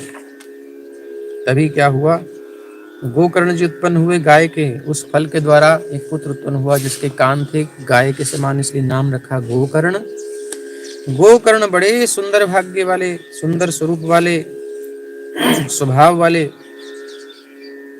सर्वांग सुंदरम दिव्यम निर्मलम कनक प्रभम, सर्वांग सुंदर है, दिव्य है, कनक प्रभम सोने की आभा है, स्वर्ण कांति, यानी बड़े चमकते हुए बालक हैं, सुंदर तेज युक्त गोरे हैं। और दृष्टवा प्रसन्नो विप्रस्तु, उनको देखकर विप्र को बड़ा प्रसन्नता हुई। संस्कारान स्वयं आदधे, स्वयं आकर के उन्होंने संस्कार कराए। मत्वाश्चर्यम जनाः सर्वे, सारे जन आश्चर्य करने लगे। दिदृक्षार्थम समागतः, देखने के लिए सब भीड़ आने लगी। बोले भाग्योदयो धुना, अब भाग्य जागा है आत्मदेव का, देखो तो सही, धेनवा बालः प्रसूतस्तु, अरे गाय भी बालक देने लगी। ऐसा आश्चर्य हुआ, सारी भीड़ लग गई महाराज। देव रूपी थी कौतुकम, तो देव रूप है साक्षात, कितना तेज है इसका, कितना सुंदर स्वरूप है। वो फल का प्रभाव था। न ज्ञातम तद रहस्यम तु, कोई रहस्य नहीं जानता कि रहस्य क्या है कि वो फल इधर से इधर आया है। केनापि विधियो गतः गोकर्णं तु तम सुतम दृष्ट्वा गोकर्णम नाम चाकरोत्, अब भाग्य में नहीं था ना, तो नहीं मिला पुत्र, छल हो गया। इसलिए ज्यादा लड़ना नहीं चाहिए, संसार की दृष्टि से जो मिल जाए सो सह करके उसमें जीवन यापन करके थोड़े प्रयास से, और भजन में मन लगाना चाहिए। भजन प्रारब्ध पर निर्भर नहीं करता। अरे जब भगवान चाहेंगे तब भजन हो जाएगा, तब हम कर लेंगे। जब खीर आती है सामने तब तो नहीं कहते कि नहीं, जब भगवान की इच्छा होगी तब हम खा लेंगे, जब इच्छा होगी तब आएगी। कोई भी खाने की चीज मन करता है, कुछ भी भोगने का मन करता है, तुरंत हम चलते हैं। तब उद्योग चाहिए, तब परिश्रम लगता है। और जब भगवान का भजन हो, नहीं जब होगा तो हो जाएगा। ये उल्टी बात है। इधर होना चाहिए जब आना होगा आ जाएगा, ऐसे कहो। थोड़ा सा परिश्रम करके जो मिल जाए ठीक है, लेकिन भगवान के भजन में तो खूब प्रयत्न करना चाहिए। यत्न आग्रह बिना भक्ति न जन्माए प्रेम। यत्न और आग्रह के बिना भक्ति प्रेम नहीं देती है, इतने आराम से नहीं देती, इसलिए बहुत प्रयत्न करना पड़ता है। तो गोकर्णं तं सुतं दृष्ट्वा गोकर्णं नाम चाकरोत। गो के समान कर्ण है ये देख करके नाम हुआ गोकर्ण। दोनों के आचरण अलग हैं, एक विख्यात है और एक कुख्यात है। तो एक की तो वर्णन हमने सुन लिया, उसने ऐसी हालत कर दी घर की, सारा धन ले जा करके वेश्यालय में, कोठे में पहुंच गया, खूब मौज करी। आधा धन क्या, सारा धन खत्म ही कर दिया। जब खत्म हो गया, आधा तो उन्होंने दान पुण्य में लगाया था, आधा इसने खत्म कर दिया। अब उसके बाद कहा कि ले करके आया जल्दी, एक कहाँ रखा है धन बता। नहीं बता रही तो सारे बर्तन जितने थे, चूल्हा चौका सब उठा करके सिमट के ले गया, मुझे मौज करनी है। तो पता नहीं क्या किया, उसको छोड़ो। जब सारी संपत्ति स्वाहा हो गई, तब उसका कृपण पिता फूट फूट कर रोने लगा। क्व तिष्ठामि क्व गच्छामि, कहाँ कहाँ बैठूं, कहाँ जाऊं। को मे दुःखं व्यपोहयेत्, कौन मेरे दुख को हरण करेगा। प्राणां त्यजामि दुःखेन, हा कष्टं मम संस्थितम्। मैं इतना दुख पा रहा हूँ, हा कष्टम, कितना कष्ट है मुझे कि मैं प्राण त्याग दे दूं। पहले भी मर रहे थे महाराज जी, अब भी मर रहे हैं। जो आदमी समझता नहीं है उसकी यही गति होती है। पहले भी मरने की बात, अभी भी मरने की बात। सन्यासी समझा रहे थे, समझ जाते तो तब बच जाते, लेकिन फिर वही बात, रोना इनका खत्म ही नहीं हुआ। तदानीं तु समागत्य गोकर्णो ज्ञान संयुतः। अब जब देखा तो गोकर्ण जी वहां पर आ गए, ज्ञान संयुत है, ज्ञानवान है, और बड़ी सुंदर बात उनको समझाते हैं। कहते हैं असारः खलु संसारो। ध्यान से सुनिए पिताश्री। हाँ बेटा बता, अब तो कोई नहीं है, मेरा सब व्यर्थ हो गया, सब नष्ट हो गया। रो रो करके बेचारे परेशान है, अब क्या करें। असारः खलु संसारो। गोकर्ण जी कहते हैं पिताश्री चिंता मत कीजिए। अपने सीने से लगाते हैं अपने बाप को, कहते हैं कि खलु संसारो असार है, संसार में कोई सार नहीं है पिताजी। आप देखो सार के चक्कर में कितने असार हो गए। असारः खलु संसारो, जो खोई है गन्ने की, गन्ना जो होता है ना, जब आप कोल्हू में डालते हो, इधर से गन्ना जाता है और इधर से निकल के आता है। इधर से जाता है तो उसमें रस होता है, इधर से निकल के आता है तो खोई हो जाता है। समझ रहे हैं ना बात, रस नीचे गिर जाता है। तो ये जो निकली खोई, इसको कहते हैं असार, और जो नीचे गिरा ये है सार, रस, ठीक है, जो ग्लास में आता है। तो असारः खलु संसारो, ये संसार तो असार है, इसमें कोई सार नहीं है। आप क्यों इस चक्कर में पड़े हो। दुख रूपी विमोहकः, इसमें दुख ही प्राप्त होगा। सुतः कस्य धनं कस्य, किसका पुत्र किसका धन, किसी का कुछ नहीं है। जिसके पास होता है वो सोचता है मेरा है, मगर वो किसी का नहीं है। किसका है बताइए। कोई भी चीज कितना घूमती रहती है, कितने लोगों ने उसे कहा होगा मेरी है मेरी है मेरी है। वो 2000 का नोट जो भी हमारे पास है, वो कितनों के पास घुमा होगा, वो उसने कहा होगा मेरा, उसने कहा मेरा, उसने कहा कितने। अभी भी हम जो कह रहे हैं वो हमारा है क्या, कल तक पता नहीं कहाँ पहुंचने वाला है।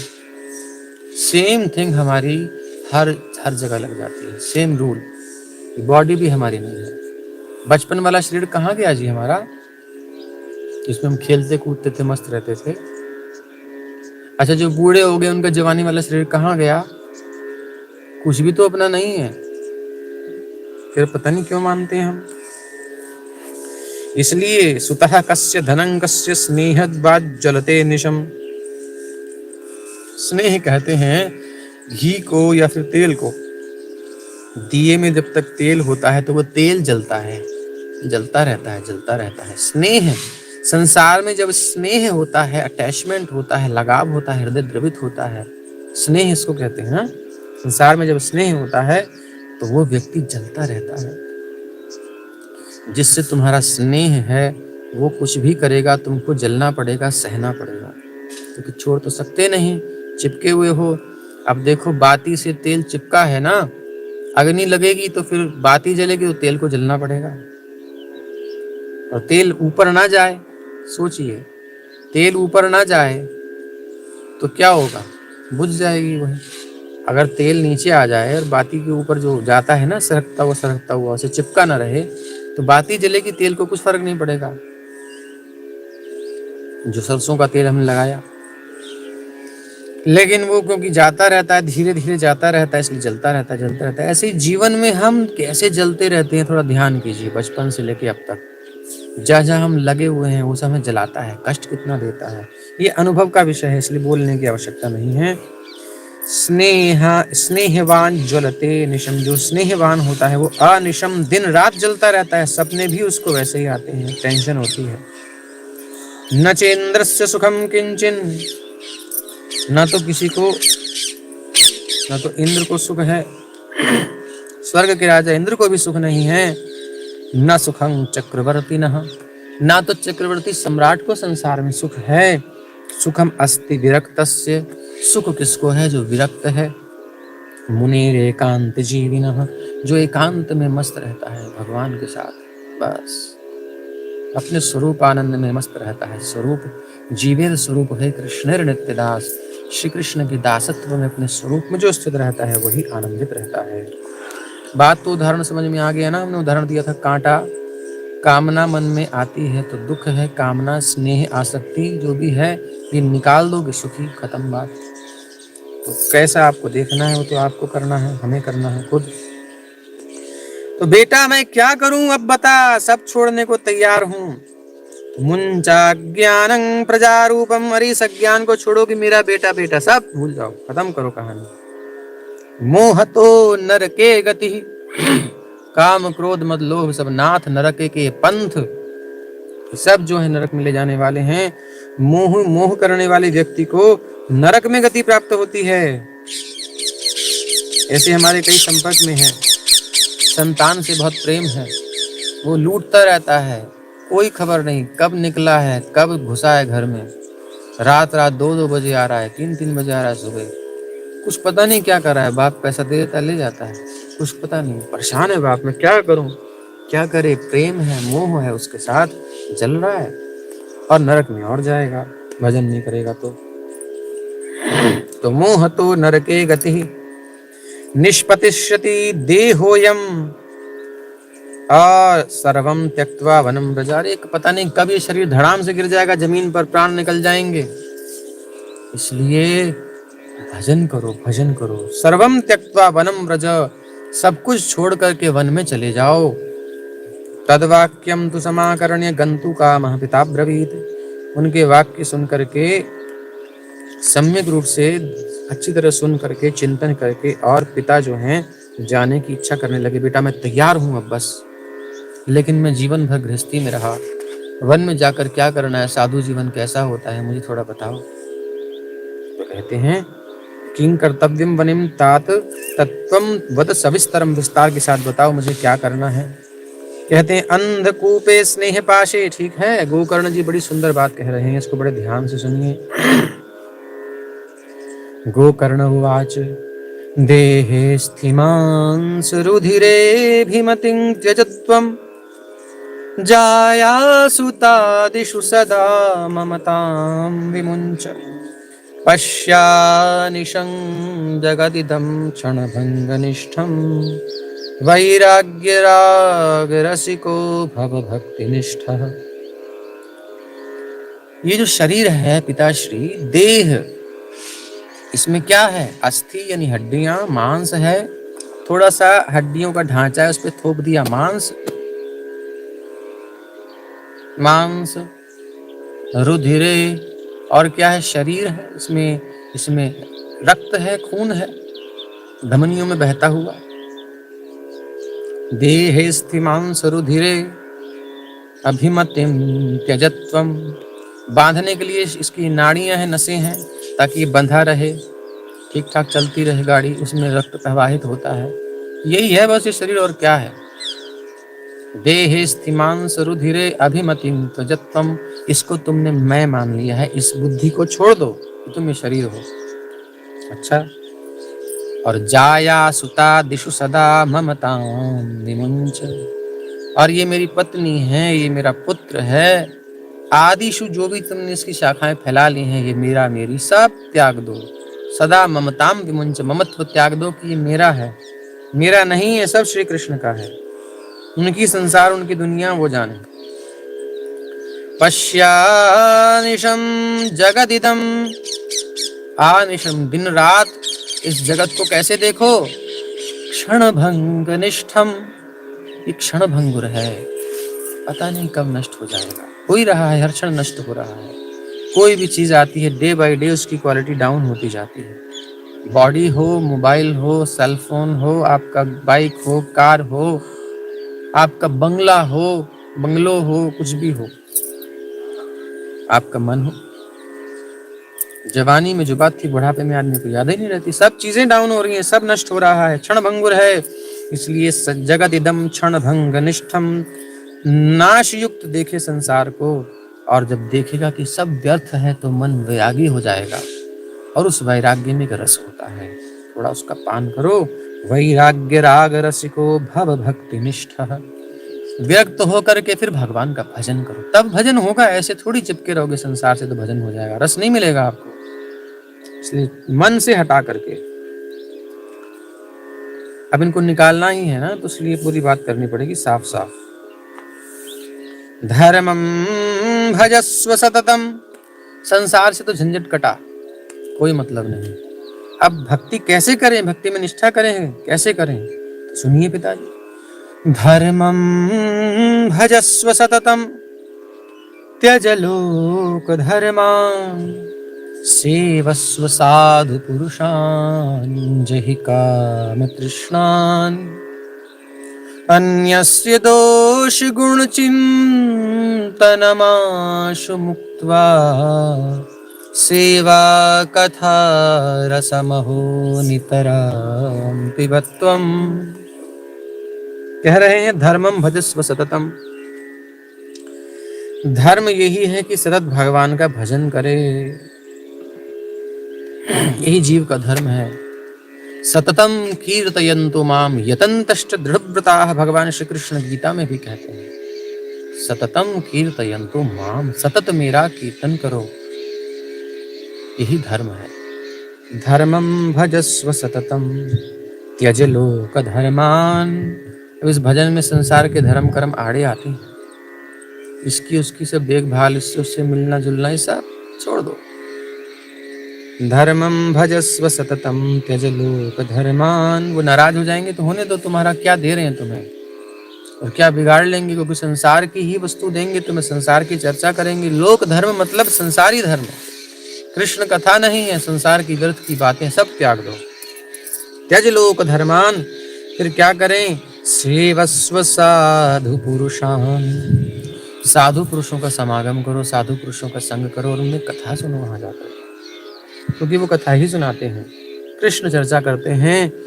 और जही काम तृष्णान, लेकिन पिताश्री गलती से भी वहां कोई कामना मत कर लेना, कामना करोगे तो फिर वही कांटा लगेगा, फिर तुमको दुख मिलेगा। इसलिए जही काम तृष्णान, कामना को, तृष्णा को, इच्छा को जीत लो, या कथा सुन सुन करके जीत लो, या जीत करके कथा सुनो, बात एक ही है, जीतना तो पड़ेगा, कथा में लगना पड़ेगा। एक और समस्या है पिताश्री, हम लोग दूसरे के गुण देखते हैं, बड़ा अच्छा है, ये बड़ा खराब है, तब भी चित्त संसार में जाता है। इसलिए अन्यस्य दोष गुण चिंतनमाशु मुक्त्वा, दूसरे के दोष और गुण के चिंतन को त्याग दो, चिंतन मत करो, देखने की तो बात ही दूर है।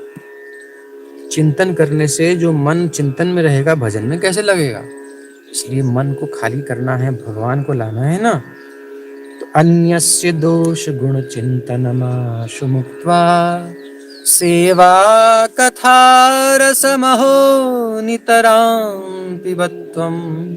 अहो आश्चर्य के साथ या फिर बड़े आनंद में कहते हैं, फिर तो एक आनंद आएगा इस रिक्त संसार से, रिक्त चित्त में जब भगवान का कीर्तन गूंजेगा, उनकी कथा गूंजेगी, मनन होगा तो क्या रस बहेगा।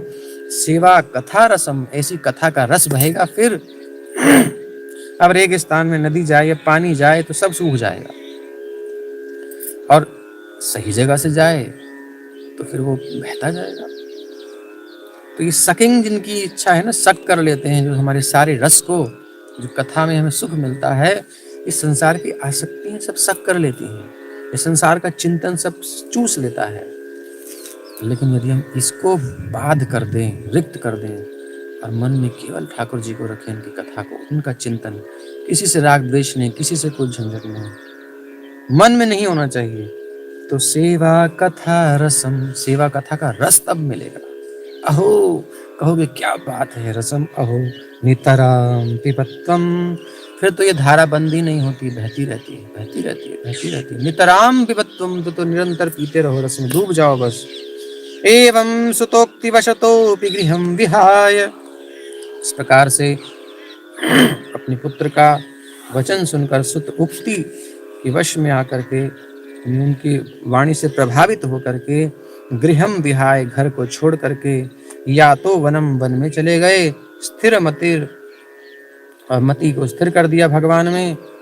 गत 60 वर्ष, यद्यपि उनकी आयु 60 वर्ष की हो गई थी, लेकिन फिर भी उस विप्र ने बड़ी हिम्मत करी और वन में गया, भजन किया। युक्तो हरेर अनुदिनम, दिन रात हर रोज भगवान के भजन में लगा रहता है। परिचर्यासौ, भगवान की सेवा पूजा में, भगवान की कथा में सुनने में लगा रहता। और क्या करता, श्री कृष्ण आप मतलब श्री कृष्ण की प्राप्ति उसने कर ली। नियतम दशमस्य पाठात, 10 लक्षण वाले श्रीमद् भागवत के पाठ से उन्होंने भगवत प्राप्ति कर ली, ऐसा स्पष्ट वर्णन है। इति श्री पद्म पुराणे उत्तरखंडे श्रीमद् भागवत महात्म्य विप्रमोक्षो नाम चतुर्थोऽध्यायः। हरे कृष्ण कृष्ण कृष्ण हरे हरे, हरे राम राम राम हरे हरे। अब आगे हम अगला प्रसंग कल से श्रवण करेंगे। तो एक अध्याय आज भी पूर्ण हो गया। संभवतः एक ही अध्याय हो पा रहा है, ज्यादा नहीं हो पा रहा है, लेकिन कोई बात नहीं। इस प्रकार से हमारा बड़े आनंद से, इतने आनंद से कहीं वर्णन होता नहीं, कोई करता है। बड़ा आनंद आ रहा है, आप सभी को आ रहा होगा, हमें तो आ ही रहा है। अंत में हरिनाम संकीर्तन और फिर विश्राम। हरे कृष्णा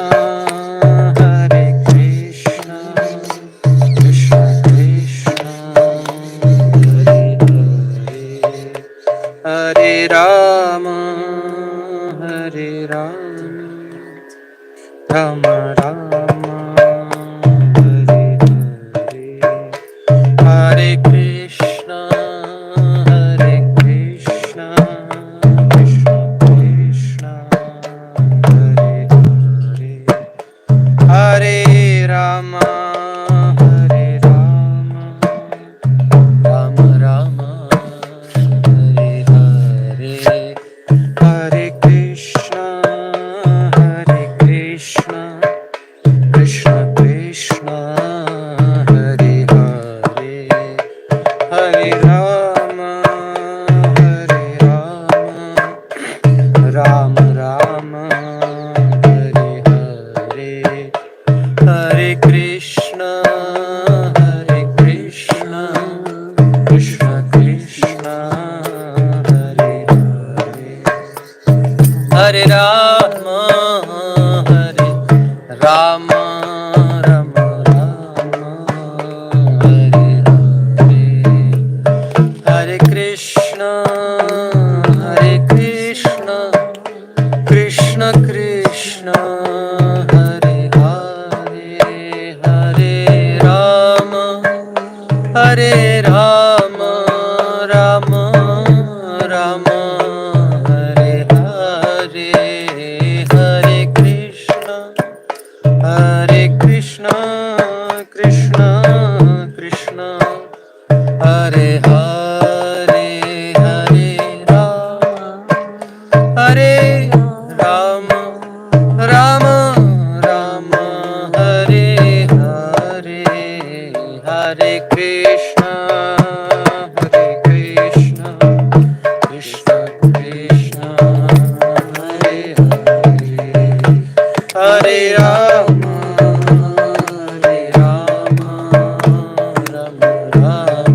हरे कृष्णा कृष्ण कृष्ण हरे हरे, हरे राम राम राम हरे हरे, हरे कृष्ण कृष्ण कृष्ण हरे हरे, हरे राम राम राम हरे हरे, हरे कृष्ण कृष्ण कृष्ण हरे हरे, हरे राम राम राम हरे हरे, हरे कृष्ण कृष्ण कृष्ण हरे हरे, हरे राम राम राम हरे हरे, हरे कृष्ण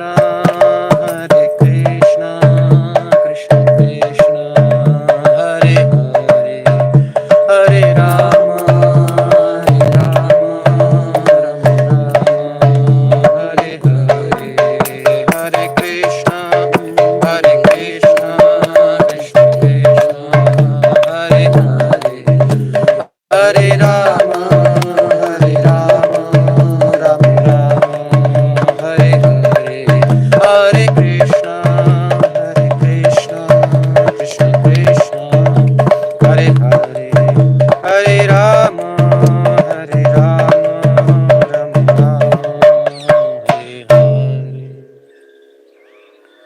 हरिनाम संकीर्तन यज्ञ की जय, श्रीमद्भागवत भगवान की जय, श्री नृसिंह भगवान की जय। ओम नमो भगवते नरसिंहाय, नमस्ते जस्तेजसे आविराविर्भवज्रनख वज्रधनुष्यकर्माशयान् रन्धय तमोग्रसदृश। ओम स्वाहा भयमभयमात्मनि भूयिष्ठा ओम क्षौम। जय ओम विष्णुपाद परमहंस परिव्राजकाचार्य अष्टोत्तर शत श्री श्रीमद अभय चरणारविंद भक्ति वेदांत स्वामी प्रभुपाद की जय। सभी